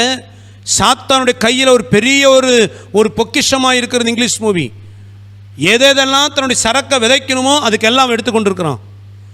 அது போதாதுக்கென்று சின்ன பிள்ளைகளை இப்போவே விதைப்பதற்கு சாத்தான் ஆயத்தமாகிவிட்டான். இனி சின்ன பிள்ளைங்க வாயில் ஏலியன்ஸ்னா என்ன? ஏலியன்ஸ் என்று ஒன்று கிடையவே கிடையாது. ஆனால் அதை நம்புகிற கூட்டங்கள் ஏராளம். அநேக விஞ்ஞானிகள் சொல்லுகிறார்கள் ஏலியன்ஸ் இருக்கிறார்கள், வேற்று கிரகவாசிகள். அது அனைத்தும் சாத்தான் விதைக்கிற வஞ்சகம். இந்த வஞ்சகம் இப்போ ஆரம்பிச்சிருச்சு. இதைத்தான் அர்மகதோன் யுத்தத்துக்கு சாத்தான் பகிரங்கமாக செய்ய போகிறான். முழு தேசங்களும் ஒன்றிணைந்து யுத்தத்துக்கு வரப்போகிறது. அது இன்னைக்கே மீடியாக்கள் ஆயத்தமாயிடுச்சு. நீங்கள் நானும் இயேசுவை அதுக்கு முன்பு சந்திப்பதற்கு ஆயத்தமா? அர்மகதோன் யுத்தத்திற்கு முழு உலகம் ஆயத்தம். அர்மகதோன் யுத்தம் எப்போ நடக்க போகுது? சபை எடுத்துக்கொள்ளப்பட்டு 7 ஆண்டுகள் அந்த கிறிஸ்தன் ஆளுகை முடிந்து தான் அர்மகதோன் யுத்தம். அந்த அர்மகதோன் யுத்தத்துக்கு இப்போ உலக ஆயத்தம். ஐபிராத் நதி வற்ற ஆரம்பித்து விட்டது. இயேசு கிறிஸ்து வந்து இறங்குவதற்கு ஒலிவ மலை தனக்குள்ள பிளவுகளை இப்பவே ஆரம்பித்து விட்டது. அர்மகதோன் யுத்தத்துக்கு முழு தேசங்களையும் அந்த கிறிஸ்து கூட்டி சேர்ப்பதற்காக வஞ்சக காரியங்களை இப்பொழுதே தேசங்கள் நடுவில் விதைத்து விட்டான். இயேசுவை சந்திப்பதற்கு நீங்களும் நானும் ஆயத்தமா? அர்மகதோன் யுத்தம் ஆரம்பித்துட்டா சூரியன் உதிக்கும் திசையிலிருந்து நாடுகள் அந்த அர்மகதோன் பள்ளத்தாக்குக்கு வருவதற்காக தரை மார்க்கங்கள் எல்லாம் ரெடி ஆயிடுச்சு. ஐபிராத் நதி வற்ற ஆரம்பித்து விட்டது. அவர் சகல ஆயத்தங்களும் முடிவடைகிறது. நீங்களும் ஆயத்தம் என்பதை நிதானித்து வருகையில் இயேசு சந்திப்பதற்கு ஆயத்தமாக வேண்டும். அல்லேலூயா. சரி, இந்த அர்மகதோன் யுத்தம் எப்படி நடைபெறுகிறது? வெளிப்படுத்தல் 16:16 வாசித்தோம். அந்தி கிறிஸ்து அர்மகதோன் என்கிறதான பள்ளத்தாக்கிலே பூமியின் சகல ராஜாக்களை கூட்டி சேர்க்கிறான். யாருக்கு விரோதமாக யுத்தம் பண்ணுகிறார்கள்? ஆண்டவராகிய இயேசு கிறிஸ்துக்கு விரோதமாய். எதற்காக? இப்போ வாசிங்க, சகரியா 14ஆம் அதிகாரம் 2வது வசனம். எருசலேமுக்கு விரோதமாக யுத்தம் பண்ண சகல ஜாதிகளையும் கூட்டுவேன். நகரம் பிடிக்கப்படும், வீடுகள் கொள்ளையாகும், ஸ்திரீகள் அவமானப்படுவார்கள், நகரத்தாரில் பாதி மனுஷர் சிறைப்பட்டு போவார்கள், மீதியான ஜனமோ நகரத்தை விட்டு அறுப்புண்டு போவதில்லை. இந்த அந்தி கிறிஸ்துவ நோக்கம், இந்த அர்மகதோன் பள்ளத்தாக்கில் அவன் யுத்தத்துக்கு வருவதற்கு நோக்கமே என்ன அப்படின்னா, எருசலேமை நிர்மூலமாக்கி ஆண்டவர் இயேசு கிறிஸ்துவை எதிர்த்து பூமியின் மொத்த ஆளுகையும் தக்க வைக்கணும். அது அந்தி கிறிஸ்துவனுடைய நோக்கம். ஆக இயேசு கிறிஸ்துவுக்கும் அவருடைய சேனைக்கும் விரோதமாக யுத்தம் பண்ணுவதற்காக அந்தி கிறிஸ்துவின் தலைமையில் முழு ராஜ்யங்களும் பூமியின் சகல ராஜ்யங்களும் ஒன்று சேர்ந்து யுத்தத்துக்கு வருகிறார்கள். இப்படி வரும் பொழுது எப்படி யுத்தம் நடக்கிறது? இயேசு எப்படி யுத்தம் பண்ணுகிறாராம்? 19ஆம் அதிகாரம் 15ஆம் வசனத்தை வாசிங்க. புறஜாதிகளை வெட்டும்படிக்கு அவருடைய வாயிலிருந்து கூர்மையான பட்டயம் புறப்படுகிறது. இருப்பு கோலால் அவர்களை அரசாளுவார். அவர் சர்வ வல்லமையுள்ள தேவனுடைய உக்கிரமாகிய மதுவுள்ள ஆலையை மிதிக்கிறார். புறஜாதிகளை வெட்டும்படிக்கு அவருடைய வாயிலிருந்து கூர்மையான பட்டயம் புறப்படுகிறது. அது வாயிலிருந்து புறப்படுகிற பட்டயம். இங்கு வாயிலிருந்து புறப்படுகிற பட்டயம் சொல்லப்படுகிறது. இன்னொரு பகுதியை வாசிங்க, 2 தெசலோனிக்கேயர் 2ஆம் அதிகாரம் 6-8 வரை வாசிங்க. அவன் தன் காலத்திலே வெளிப்படும்படிக்கு இப்பொழுது அவனை தடை செய்கிறது இன்னதென்று அறிந்திருக்கிறீர்களே. அக்கிரமத்தின் ரகசியம் இப்பொழுதே கிரியை செய்கிறது. ஆனாலும் தடை செய்கிறவர் நடுவிலிருந்து நீக்கப்படும் முன்னே அது வெளிப்படாது. நீக்கப்படும் போது அந்த அக்கிரமக்காரன் வெளிப்படுவான். அவனை கர்த்தர் தம்முடைய வாயின் சுவாசத்தினாலே அழித்து தம்முடைய வருகையின் பிரசனத்தினாலே நாசம் பண்ணுவார். நல்ல கவனிங்க, இங்கு வாசிக்கிறோம், அவர் தன் வாயின் சுவாசத்தினாலே அழித்து தன் வருகையின் பிரசனத்தினாலே அவன் நாசம் பண்ணுவாராம். ஆக இந்த அந்தி கிறிஸ்து பூமியின் சகல ராஜ்யங்களையும் கூட்டிக் கொண்டு அவன் யுத்தத்துக்கு வரும் பொழுது இயேசு கிறிஸ்து விரோதம் யுத்தம் பண்ணுகிறார். இப்போ இந்த அந்தி கிறிஸ்து வருகிறதே அவனை ஆண்டவரே அவனை இழுக்கிறாரு. அவன் சிங்காசனத்தின் மேலே 5வது கோபகலசத்தை ஊற்றுகிறார். 6வது கோபகலச ஐபிராத் நதியின் மேலே ஊற்றுகிறார். எதற்கு இதெல்லாம் செய்கிறார் என்றால், அவருக்கு விரோதமாக பூமியின் ராஜ்யங்களை ஒன்று சேர்ப்பதற்கு அந்தி கிறிஸ்துவுக்குள் அந்த எண்ணத்தை அவரே விதைக்கிறார். அவரே தூண்டில் போட்டு இழுக்கிறார் அந்தி கிறிஸ்துவின் ராஜ்யங்களையும். அவன் அர்மகதோன் பள்ளத்தாக்கு இழுத்து அவர் தன் வாயின் சுவாசத்தினாலே அவர்களை அழிக்கிறார். ஆண்டவராக இயேசு கிறிஸ்துவின் சுவாசம் அவர்களை பட்சித்து போடுகிறது. அது வருகையின் பிரசனத்தினாலே அவர்களை கர்த்தர் நாசம் பண்ணி போடுகிறார். ஆக ஆண்டவர் இயேசு அவர்கள் விரோதமாக யுத்தம் பண்ணுகிறார். அந்தி கிறிஸ்துவையும் அவனோடு இருக்கிறதான அந்த ராஜ்யங்களையும் கர்த்தர் அழிக்கிறார். இப்போ இயேசு கிறிஸ்து அந்த பகிரங்க வருகையில் வந்து அர்மகதோன் பள்ளத்தாக்கில் யுத்தம் பண்ணும் பொழுது யூதர்களுக்கு பயங்கர கலக்கம் உண்டாகும். யாருக்கு அப்படின்னா, அந்தி கிறிஸ்துவின் காலத்தில் கர்த்தராக இயேசு கிறிஸ்துவ இரத்த சாட்சியாக மரிக்காத இன்னும் இருக்கிறதான யூதர்கள் கலங்குவார்கள், பதறுவார்கள். ஐயோ, இவரைத்தானே எங்கள் முற்பிதாக்கள் சிலுவையில் அறைந்தார்கள், அதுதான் வேதம் அழகா சொல்கிறது. வெளிப்படுத்தல் 1:7 வாசிக்கும் பொழுது அவரை குத்தின கண்களும் அவரை கண்டு புலம்புமாம். யூதருக்குள்ள பயங்கர கலக்கம் உண்டாகும். ஐயோ, இவரை நாங்கள் சிலுவையில் அறைந்தோம், ஆக இவருக்கு நாங்கள் விரோதிகளாக இருந்தோமே, இவர் இன்னும் நாங்கள் ஏற்றுக்கொள்ளாமல் நாங்கள் அவபக்தியாய் நடந்து கொண்டோமே. ஒரு யூத கூட்டம் கலங்கும், கைவிடப்பட்ட கூட்டம். ஆக ஆண்டவராக இயேசு கிறிஸ்து அந்தி கிறிஸ்துவையும் அவனுடைய சேனையோடும் அவர் யுத்தம் பண்ணுகிறார். அவர் வாயின் சுவாசத்தினால் நாசம் பண்ணுகிறாராம். ஆண்டவர் இயேசு பட்டயம் தேவையில்லை, ஆயுதம் தேவையில்லை. அவருடைய ஒரு சுவாச காற்றே அவர் நிர்மூலமாக்கிடும். அதனால தான் சொன்ன, இயேசுவோடு வந்தவர்கள் தூதர் கூட்டம் கிடையாது. எதற்குனா, அந்தி கிறிஸ்து பெருங்கூட்டத்தோடு வருகிறான், அவன் எனக்கு ஒத்தாசை பண்ணுங்கன்னு தூதனை கூட்டிகிட்டு வர வேண்டிய அவசியம் அவருக்கு இல்லை.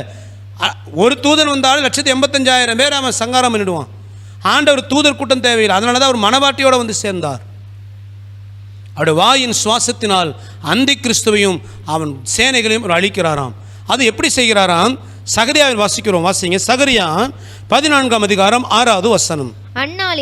அந்நாளிலே வெளிச்சம் இல்லாமல் ஒருவேளை பிரகாசமும் ஒருவேளை மப்புமாயிருக்கும். அந்த வாசிங்க, தொடர்ந்து வாசிங்க. ஒரு நாள் உண்டு, அது கர்த்தருக்கு தெரிந்தது. அது பகலும் அல்ல இரவும் அல்ல, ஆனாலும் சாயங்காலத்திலே வெளிச்சம் உண்டாகும். அதாவது ஆண்டவர் என்ன செய்கிறாராம்? வெளிச்சம் இல்லாமல் ஒருவேளை பிரகாசம் ஒருவேளை மப்புமா இருக்கும். இந்த 14ஆம் அதிகாரம் இயேசு கிறிஸ்து ஒலிவ மலையில் இறங்கி வருகிறதும் அந்தி கிறிஸ்துவோடு பண்ண யுத்தத்தை குறித்து சொல்லப்படுகிறது. இப்போ இயேசு எப்படி யுத்தம் பண்ணுகிறாராம்? அந்தி கிறிஸ்துவும் சேனையும் அர்மகதோன் பள்ளத்தாக்கில் கூடும் பொழுது கர்த்தர் இருளை அனுமதிக்கிறார். இருளை அனுமதிக்கும் பொழுது அந்த பள்ளத்தாக்கு முழுவதும் ஒரு இருள், அந்த இருள் வெளிச்சமில்லாத ஒரு சூழ்நிலை வந்த உடனே என்ன நடக்குது? 13ஆம் வசனத்தை வாசிங்க. அந்நாளிலே கர்த்தரால் பெரிய கலக்கம் அவர்களுக்குள் உண்டாகும். அவனவன் தன் அயலானின் கையை பிடிப்பான். அவனவனுடைய கை அவனவன் அயலானுடைய கைக்கு விரோதமாக எழும்பும். இயேசு எப்படி யுத்தம் பண்ணுகிறாராம்? இவள் பெரிய ஆயுதங்களோடு இராணுவங்களோடு வந்து யுத்தத்துக்கு வந்து இயேசுவோடு நிற்கும் பொழுது அவருடைய சுவாசம் அவர் விரோதமே வருகிறது. அவருடைய சுவாசம் வரும் பொழுது அந்த இடம் முழுவதும் இருளாய் மாறுகிறது. இருளாக மாறின உடனே யார் எதிராளி என்பதே தெரியாம இவனுங்களுக்குள்ளே ஒரு கலக்கம், இவனுங்களே ஒருத்தர் வந்து அடிச்சுக்குவானோ. அவன் கை அவன் விரோதமாக எழும்புகிறது. இந்த தேசங்கள் அவர்களுக்கு விரோதமாக யுத்தம் பண்ணுகிறார்கள். ஒருத்தன் தாக்கிக் கொள்கிறான். அப்படி தாக்கிக் கொள்ளும் பொழுது அவர்களாகவே அழிந்து போகிறார்கள். எப்படி அழிந்து போகிறார்களாம்? 12ஆம் வசனத்தை வாசிங்க. எருசலேமுக்கு விரோதமாக யுத்தம் பண்ணின எல்லா ஜனங்களையும் கர்த்தர் வாதிக்கும் வாதையாவது அவர்கள் காலூன்றி நிற்கையில் அவர்களுடைய சதை அழிந்து போகும். அவருடைய கண்கள் தங்கள் குழியிலே கெட்டு போகும். அவர்கள் நாவு அவர்கள் வாயிலே அழுகி போகும். அவருடைய நாவு வாயிலே அழுகி போகுமாம். இந்த வசனம் நல்லா கவனிங்க. இப்படி ஒருத்தனுக்கு ஒருத்தன் அடிச்சுக்குவான். கர்த்தரை அழிக்கும் போது இந்த அந்தி கிறிஸ்துவோட சேனைகள் எப்படி அழிவாங்களாம்? வசனம் அழகா சொல்லுது பாருங்க. அவள் காலூன்றி நிற்கையில் அவருடைய சதை அழிந்து போகுமாம். அவருடைய கண்கள் தன் குழியில் கெட்டு போகும். நாவல் வாயில அழுகி போகுமாம். இந்த அழிவு எப்போ உண்டாகும்னா நியூக்ளியருடைய சேதத்தினால் உண்டாகிறது. நியூக்ளியர் ரேஸ், அணு ஆயுத தாக்குதல் உண்டாகும் பொழுது இந்த அழிவு உண்டாகும் என்று விஞ்ஞானிகள் சொல்லுகிறார்கள். இந்த சகரியா எழுதும் பொழுது அணு ஆயுதமே கிடையாது, அணுகுண்டே கிடையாது, நியூக்ளியர்னு என்னன்னே தெரியாது சகரியாவுக்கு. ஆனால் அவர் தரிசனம் எழுதுகிறார், கடைசி காலத்தில் இயேசுவுக்கு விரோதமாக அந்தி கிறிஸ்து யுத்தத்துக்கு வரும் பொழுது எருசலேமுக்கு விரோதமாக வருகிற அந்த யுத்த சேனை அவளை கர்த்தரை அழிக்கும் பொழுது அவன் நின்றுகிட்டு இருப்பான். அவன் சதையெல்லாம் அழிந்து அப்படியே அந்த சதை பிஞ்சு விழுமா. அவன் கண்ணு குழிக்குள்ள கண்ணு கெட்டு விழுகுமா, உள்ள நாக்கு அழுகி விழுகுமா. நான் கடந்த நாட்களில் சொன்னேன், இந்த அழிவை குறித்து சொல்லும் பொழுது இயேசு கிறிஸ்து வருகையின் அடையாளம் சொல்லும் பொழுது இந்த அணுகுண்டு ஆயுதத்தை குறித்து சொன்னேன். 2ஆம் உலகப் போரிலே அமெரிக்கா தேசம் ஜப்பானுடைய ஹிரோஷிமா நாகசாகி என்கிற 2 பட்டணங்கள் மீது முதல் முறை அணுகுண்டை போட்டது. அந்த அணுகுண்டை போட்ட பொழுது உண்டான சேதத்துக்கு அளவே இல்லை. அந்த அணுகுண்டை போட்ட விஞ்ஞானிகள் சொல்லுகிற அறிக்கை என்ன? ஐயோ அது பயங்கர சேதம், அதை எங்களால் பார்க்க முடியல.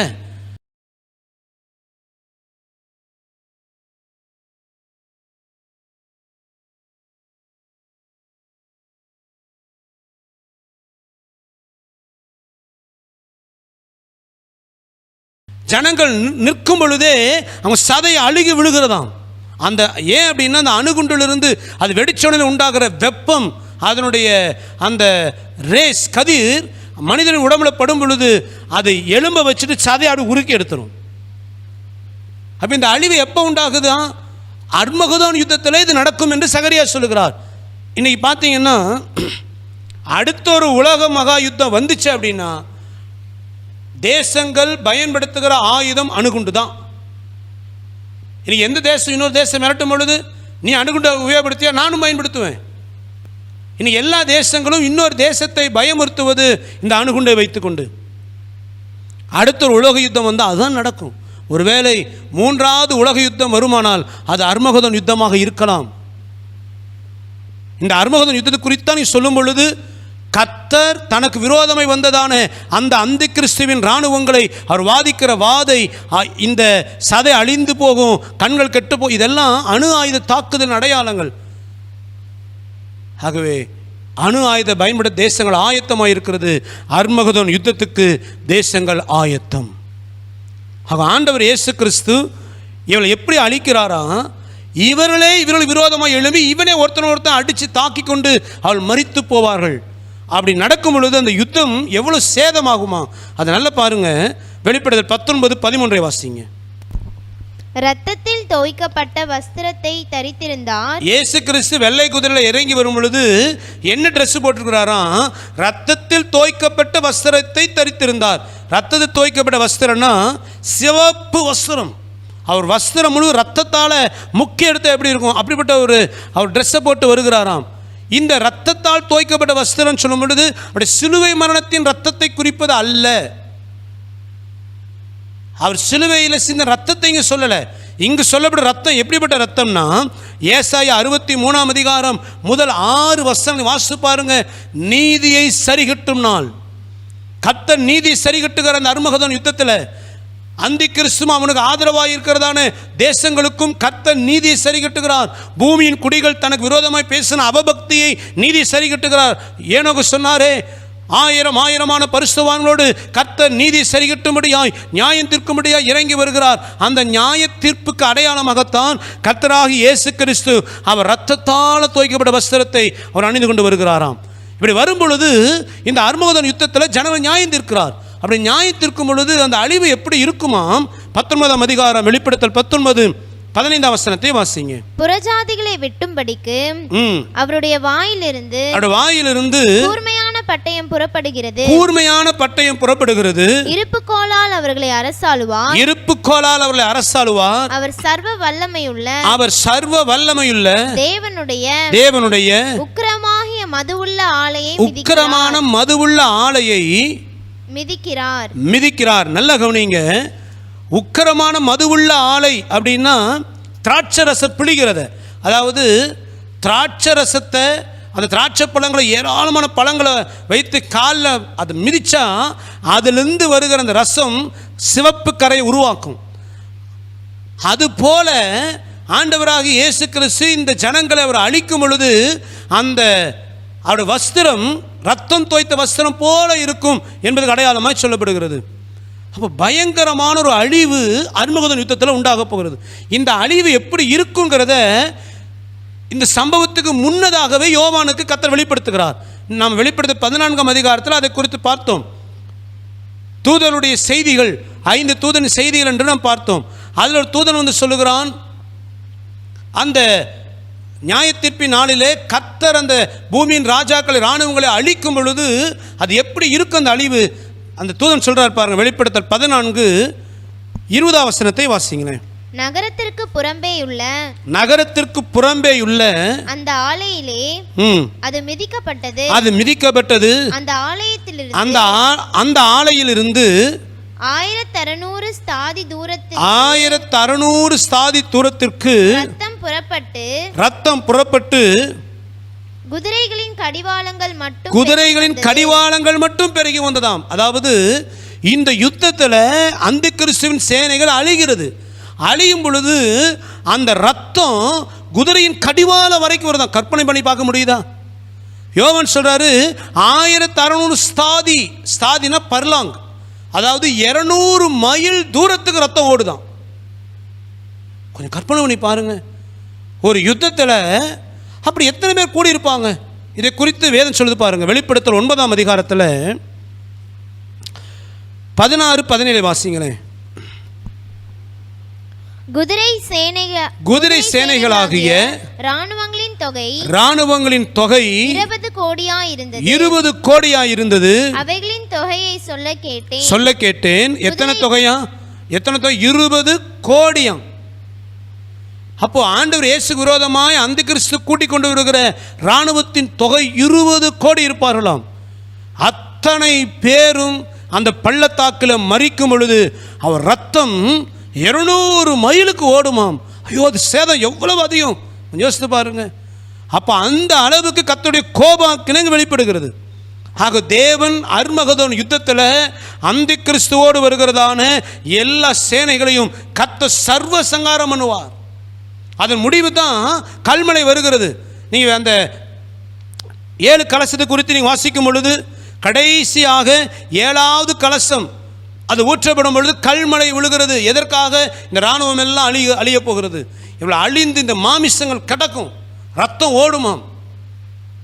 இது முடிந்து தான் 1000 வருஷம் கத்த பூமியை ஆளுகை செய்ய போகிறார். இப்போ பூமியை ஆளுகை செய்ய அத்தனை பேரும் அழிஞ்சிட்டான். பூமி எங்கே பிணமாக இருக்குது. இப்போ இந்த பிணத்தை எடுத்து போட்டால் தானே பூமியில் கத்தர் ஆளுகை செய்ய முடியும். ஒருத்தர் 2 பேர் செத்தா பரவாயில்ல, செத்தது 20 கோடி. எப்படி பிணத்தை அடக்கம் பண்ணுவாங்க? இப்போ கர்த்தர் என்ன செய்கிறாராம்? வெளிப்படுத்தல் 19-17-18 வாசிங்க. பின்பு ஒரு தூதன் சூரியனில் நிற்க கண்டேன். அவன் வானத்தின் மத்தியில் பறக்கிற சகல பறவைகளையும் பார்த்து, நீங்கள் ராஜாக்களின் மாம்சத்தையும் சேனை தலைவர்களின் மாம்சத்தையும் பலவான்களின் மாம்சத்தையும் குதிரைகளின் மாம்சத்தையும் அவைகளின் மேல்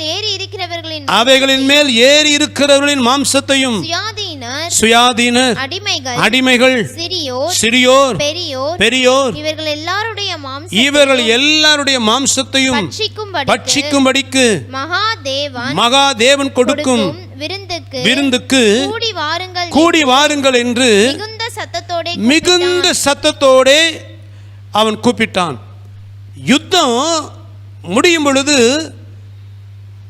அத்தனை இராணுவ வீரர்கள் மரித்திருக்கிறார்கள், சேனை தலைவர் மரித்திருக்கிறார், வந்த குதிரைகள் எல்லாம் செத்து பணங்களாய் கிடக்கிறதா.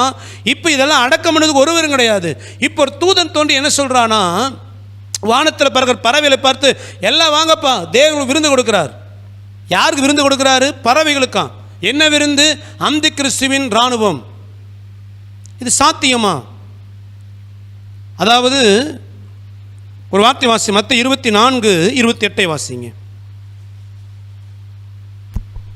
பிணம் எங்கேயோ அங்கே கழுகுகள் வந்து கூடும். இந்த தீர்க்க தரிசனம் இந்த இடத்துல முழுமையாய் நிறைவேறுகிறது. பிணம் எங்கேயோ கழுகுகள் அங்கே வந்து கூடும். அப்போ இந்த இடத்துல பறவைகளுக்கு ஒரு பெரிய விருந்தை கர்த்தர் வைக்கிறார். பறவைகள் கூடுகிறது. இதை குறித்து எசேக்கியேல் தீர்க்கதரிசி ஏற்கனவே சொல்லியிருக்கிற வார்த்தை வாசிங்க. எசேக்கியேல் 39ஆம் அதிகாரம் 17-20 வரை வாசிங்க. மனுபுத்திரனே, கர்த்தராகிய ஆண்டவர் சொல்லுகிறது என்னவென்றால், நீ சகலவித பட்சிகளையும் வெளியில் இருக்கிற சகல மிருகங்களையும் நோக்கி, நீங்கள் ஏகமாய் கூடிக்கொண்டு இஸ்ரவேலின் மலைகளில் நான் உங்களுக்காக செய்யும் யாகமாகிய மகா யாகத்துக்கு சுற்றிலும் இருந்து வந்து சேர்ந்து மாம்சம் தின்று ரத்தம் குடியுங்கள். நீங்கள் பராக்கிரமசாலிகளின் மாம்சத்தை தின்று பூமியினுடைய பிரபுக்களின் ரத்தத்தை குடிப்பீர்கள். அவர்கள் எல்லாரும் பாசானிலே கொழுத்து போன ஆட்டுக்கடாக்களுக்கும் ஆட்டுக்குட்டிகளுக்கும் வெள்ளாட்டு கடாக்களுக்கும் காளைகளுக்கும் சமானமானவர்கள். நான் உங்களுக்காக செய்யும் யாகத்திலே நீங்கள் திருப்தி ஆகும் அளவும் கொழுப்பை தின்று வெறியாகும் அளவும் இரத்தத்தை குடிப்பீர்கள். இவ்விதமாய் என் பந்தியிலே குதிரைகளையும் ரத வீரர்களையும் பராக்கிரமசாலிகளையும் சகல யுத்த வீரர்களையும் தின்று திருப்தி ஆவீர்கள் என்று ஆண்டவர் உரைக்கிறார் என்று சொல்லு. எசேக்கியேல் தீர்க்கதரிசிக்கே கர்த்தர் இந்த வார்த்தை ஏற்கனவே வெளிப்படுத்தி இருக்கிறார். அதாவது இயேசு கிறிஸ்து பிறப்பதற்கு சில 100 ஆண்டுகளுக்கு முன்னதாகவே இயேசு கிறிஸ்துவின் பகிரங்க வருகையில் நடக்கிறதான அந்த அர்மகதோன் யுத்தத்தில் நடக்கிற பறவைகளின் விருந்தை எசேக்கியேல் கர்த்தர் விளங்க பண்ணியிருக்கிறார் பாருங்க. அப்போ கர்த்தருடைய வார்த்தை, அதாவது எசேக்கியேல் வாழ்ந்த காலம் வேறு, யோவான் வாழ்ந்த காலம் வேறு. ஆனால் இவங்களுடைய வார்த்தையில் உண்டான தீர்க்க தரிசன அந்த ஆவி பாருங்க. அப்போ கர்த்தருடைய வார்த்தை எவ்வளவு துல்லியமானது. அது கர்த்தர் பறவைகளுக்கு ஒரு விருந்தை வைத்திருக்கிறாராம் அர்மகதோன் யுத்தத்தில். இதை குறித்து இன்னொரு வார்த்தை வாசி, செப்பனியா 1ஆம் அதிகாரம் 7வது வசனம். கர்த்தராகிய ஆண்டவருக்கு முன்பாக மௌனமாயிருங்கள், கர்த்தருடைய நாள் சமீபித்திருக்கிறது. கர்த்தர் ஒரு யாகத்தை ஆயத்தம் பண்ணி அதற்கு விருந்தாளிகளையும் அழைத்திருக்கிறார். கர்த்தர் ஒரு யாகத்தை ஆயத்தம் பண்ணி இருக்கிறார். அது விருந்தாளி யாரு? பறவைகள்.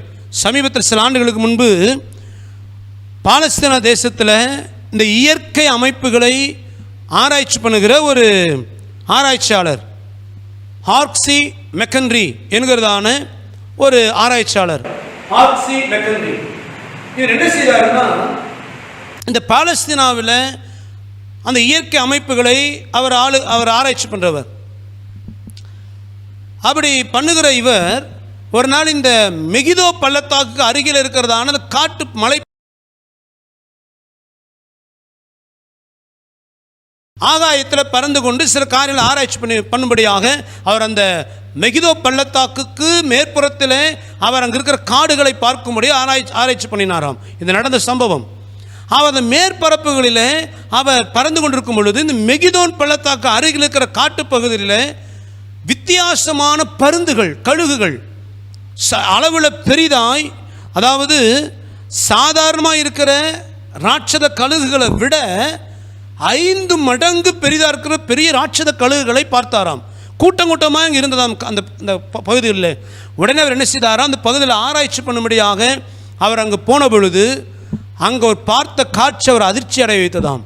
அதாவது சாதாரணமாக ஒரு கழுகுங்கிறது, சமீபத்தில் பேப்பரில் வாசித்தேன், ஒரு ட்ரோன், அதாவது இந்த தானியங்கி விமானம், சின்ன இந்த ட்ரோன் என்ன செய்வார்னா அங்கே இருக்கிற பகுதியை ஆராய்ச்சி பண்ணுவதற்கு அவர்கள் அனுப்புவார்கள்.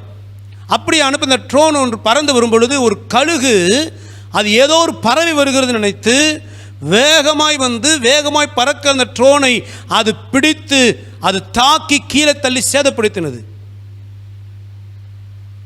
ஆக ஒரு சாதாரண ஒரு கழுகு ஒரு பெரிய சேதத்தை உண்டாக்க முடியும்.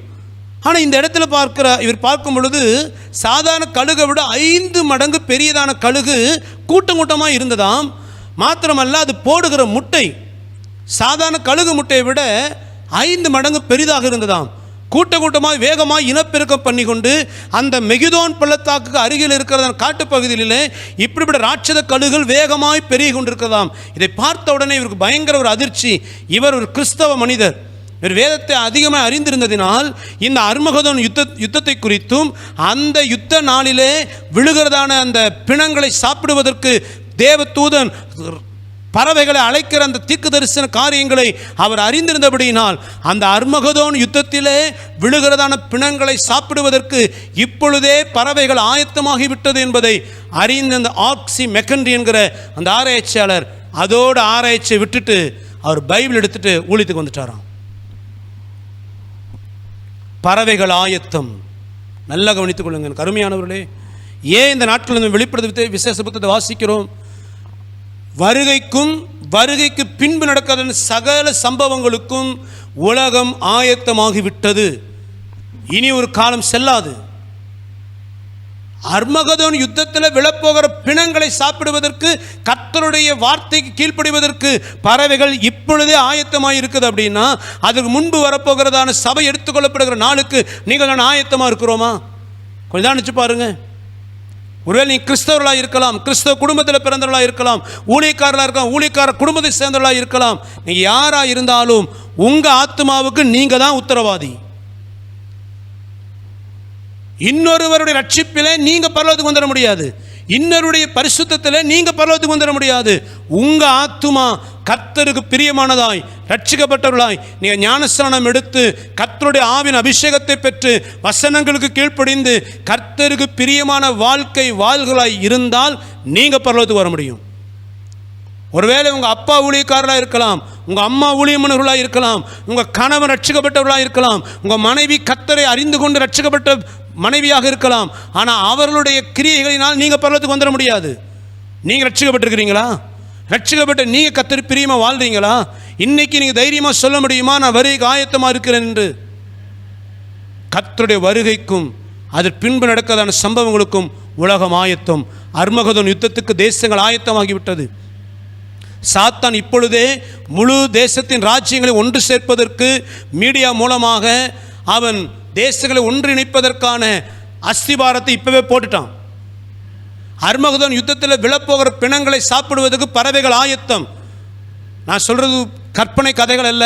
மெகிதோன் பள்ளத்தாக்கு அருகிலே பறவைகள் பெருகுகிறது. எங்கேயோ நாட்டில் பெருகுனா பிரச்சனை இல்லைங்க. மெகிதோன் பள்ளத்தாக்கு பக்கத்தில் இருக்கிற அந்த காடுகளில் ஏன் அந்த பறவைகள் பெருகணும்? அங்கேயே இனப்பெருக்கம் செய்து ராட்சத கழுகுகள் பெருகணும். அந்த பள்ளத்தாக்கில் தான் தேவனுடைய யுத்தம் நடக்கப் போகிறது. ஜனங்கள் பிணங்களாய் விழப்போகிறார்கள். அவர்களை விருந்தாய் சாப்பிடுவதற்கு பறவைகள் ஆயத்தமாகிவிட்டது.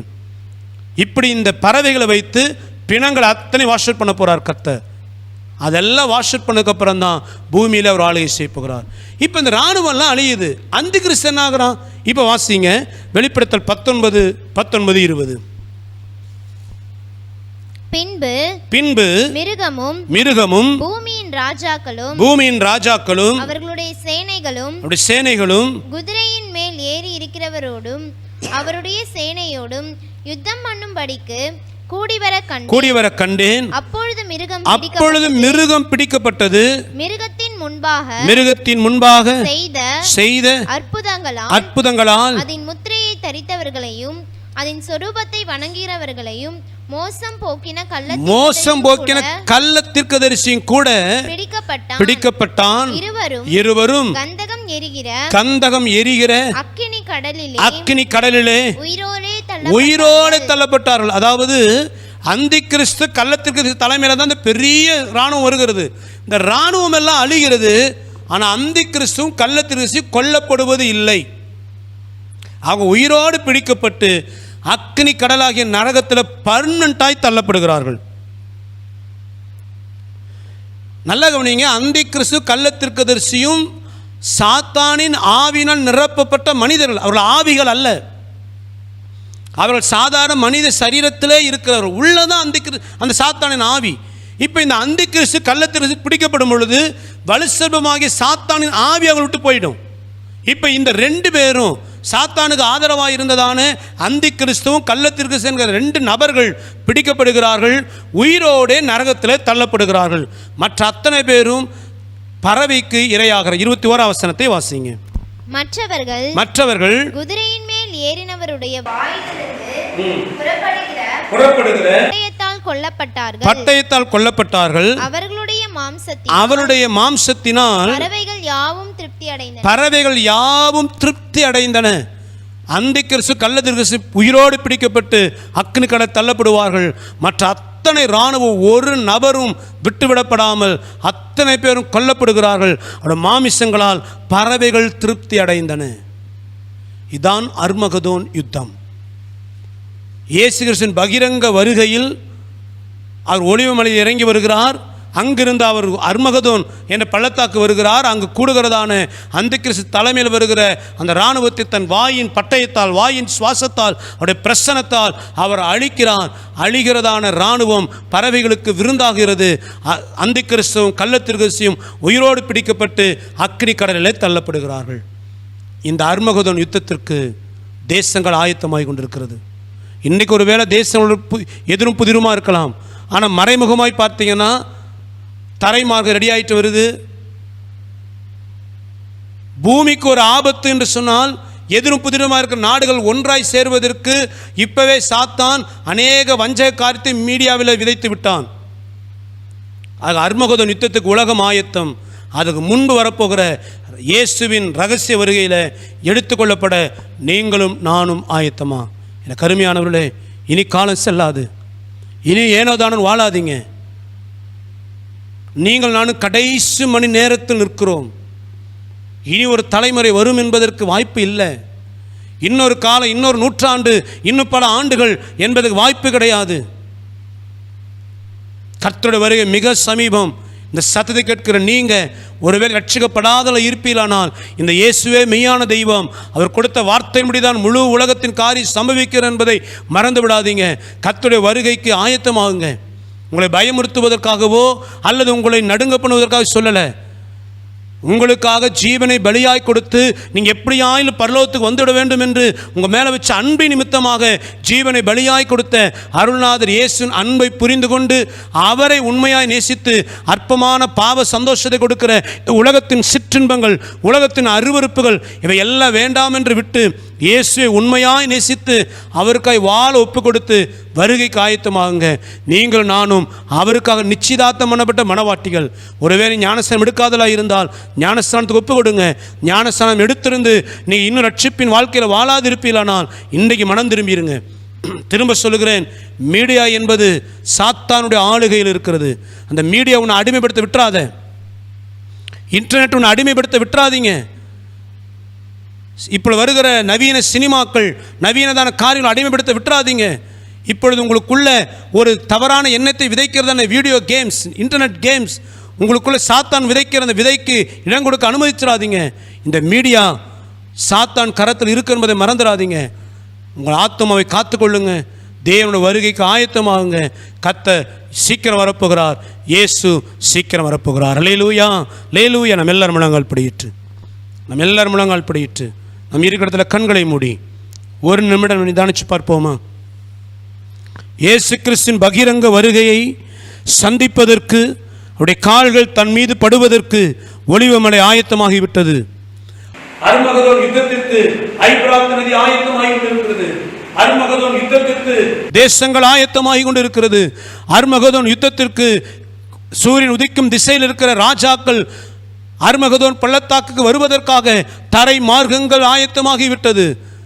அர்மகதோன் பள்ளத்தாக்கில் நடக்கிற யுத்தத்தில் அழிய போகிறதான அந்த கிறிஸ்துவின் சேனைகளை, மாமிசங்களை தின்று திருப்தி அடைவதற்கு பறவை கூட்டங்கள் ஆயத்தமாகிவிட்டது. அதற்கு முன்பதாக இயேசுவை சந்திக்க நீங்களான ஆயத்தமா? கொஞ்சம் நிதானித்து அதுவரை ஒப்பு கொடுப்போம். எல்லா கண்களை மூடி ஒரு நிமிடம் இயேசுப்பாவை நோக்கி பார்ப்பாப்பா, நம்ம வரைக்கும் என்னை எப்படியாக ஆயத்தமாக்குங்க. ஒருவேளை ஞானஸ்தானம் எடுக்காதலாக இருந்தால் இன்றைக்கி ஒப்பு கொடுங்க. ஆண்டவரே, உன்னுடைய வார்த்தைக்கு நான் அர்ப்பணிக்கிறேன். ஆண்டவரே, ரட்சிப்புக்கு நான் ஒப்பு கொடுக்கிறேன். ஜலத்தினால் ஆவினால் பிறவாவிட்டால் ஒருவனும் ராஜ்யத்தில் பிரவேசிக்க முடியாதே.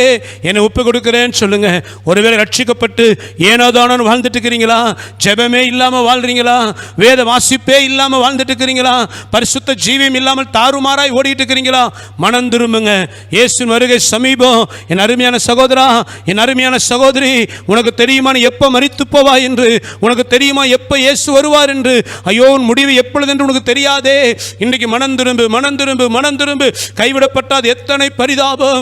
ஐயோ, நாம் கைவிடப்படுகிற கூட்டம் அல்ல என்பதை உணர்ந்து கொள். இன்னைக்கு ஒப்பு கொடு. இயேசுப்பா, நான் பரிசுத்தமாக ஒப்பு கொடுக்கிறேன். ஆண்டவரே, என்னை சுத்திகரிங்கப்பா. பிரியமான ஒரு வாழ்க்கை வாழ ஒப்பு கொடுக்கிறேன். உன்னை வருகை ஆயத்தமாக்குங்கன்னு சொல்லி ஒப்பு கொடுப்போமா? மோசே அனித்தியமான பாவ சந்தோஷங்களை அனுபவிப்பதை வெறுத்ததை போல எனக்கு ஒப்பு கொடு. ஆண்டவரே, அனித்தியமான பாவ சந்தோஷம் வேணாப்பா. அனித்தியமான பாவ இச்சை எனக்கு வேணாம். ஆண்டவரே, நாங்கள் வருகைக்கு ஆயத்தமாக இருக்கிற பரிசுத்த மனவாட்டிகளாய் எங்களை ஒப்பு கொடுக்கிறோம். ஹல்லேலூயா, ஹல்லேலூயா, ஹல்லேலூயா. ஸ்தோத்திரம், ஸ்தோத்திரம், ஸ்தோத்திரம். கர்த்தருடைய வார்த்தைக்கு ஒப்பு கொடுங்க. வருகைக்கு ஆயத்தமாகுங்க. இயேசு சீக்கிரம் வரப்போகிறான். நாம் ஜெபிக்கலாம். உங்கள் அன்பின் பரலோகத்தின் நல்ல பிதாவே, ஆண்டவராம் இயேசு நாமத்தில் ஜெபிக்கிறோம். ராஜா, இந்த நாளில் நீர் பேசினதான் நல்ல வார்த்தைக்காய் நன்றி செலுத்துகிறோம். எப்படியான வருகைக்கு நாங்கள் ஆயத்தமாக ஆண்டவரே, அனித்தியமான பாவ சந்தோஷங்களை வெறுத்து இந்த வருகைக்கு நாங்களை தகுதிப்படுத்திக் கொள்ள கத்த உதவி செய்யும். இந்த சதை கேட்க எல்லாருடைய இருதயத்திலும் இந்த வார்த்தைகள் தங்கட்டும் பா, வருகைக்கு ஆயத்தமாக்கட்டும். உங்களுடைய கரத்தில் ஒப்புக் கொடுக்கிறோம். எங்களை ஆசீர்வதியும். இயேசுவின் நாமத்தில் ஜெபிக்கிறோம், ஜெபங்கேலும் நல்ல பிதாவே. ஆத்துமாவே கர்த்தரை ஸ்தோத்திரி, முழுமே பரிசுத்த நாமத்தை ஸ்தோத்திரி. என் ஆத்துமாவே கர்த்தரை ஸ்தோத்திரி, கர்த்தர் செய்த சகல உபகாரம் மறவாதே. ஆமென். நம்முடைய பிதாவாகிய தேவனுடைய அன்பும் கர்த்தராகிய இயேசு கிறிஸ்துவின் கிருபையும் பரிசுத்த ஆவியானவருடைய ஐக்கியம், சமாதானம், வழிநடத்துதல் இன்றும் என்ன சதா காலங்களில் நம் அனைவரோடும் இருப்பதாக. ஆமென். அல்லேலூயா, அல்லேலூயா, அல்லேலூயா. கர்த்தர் ஆசீர்வதிப்பாராக. ஆமென்.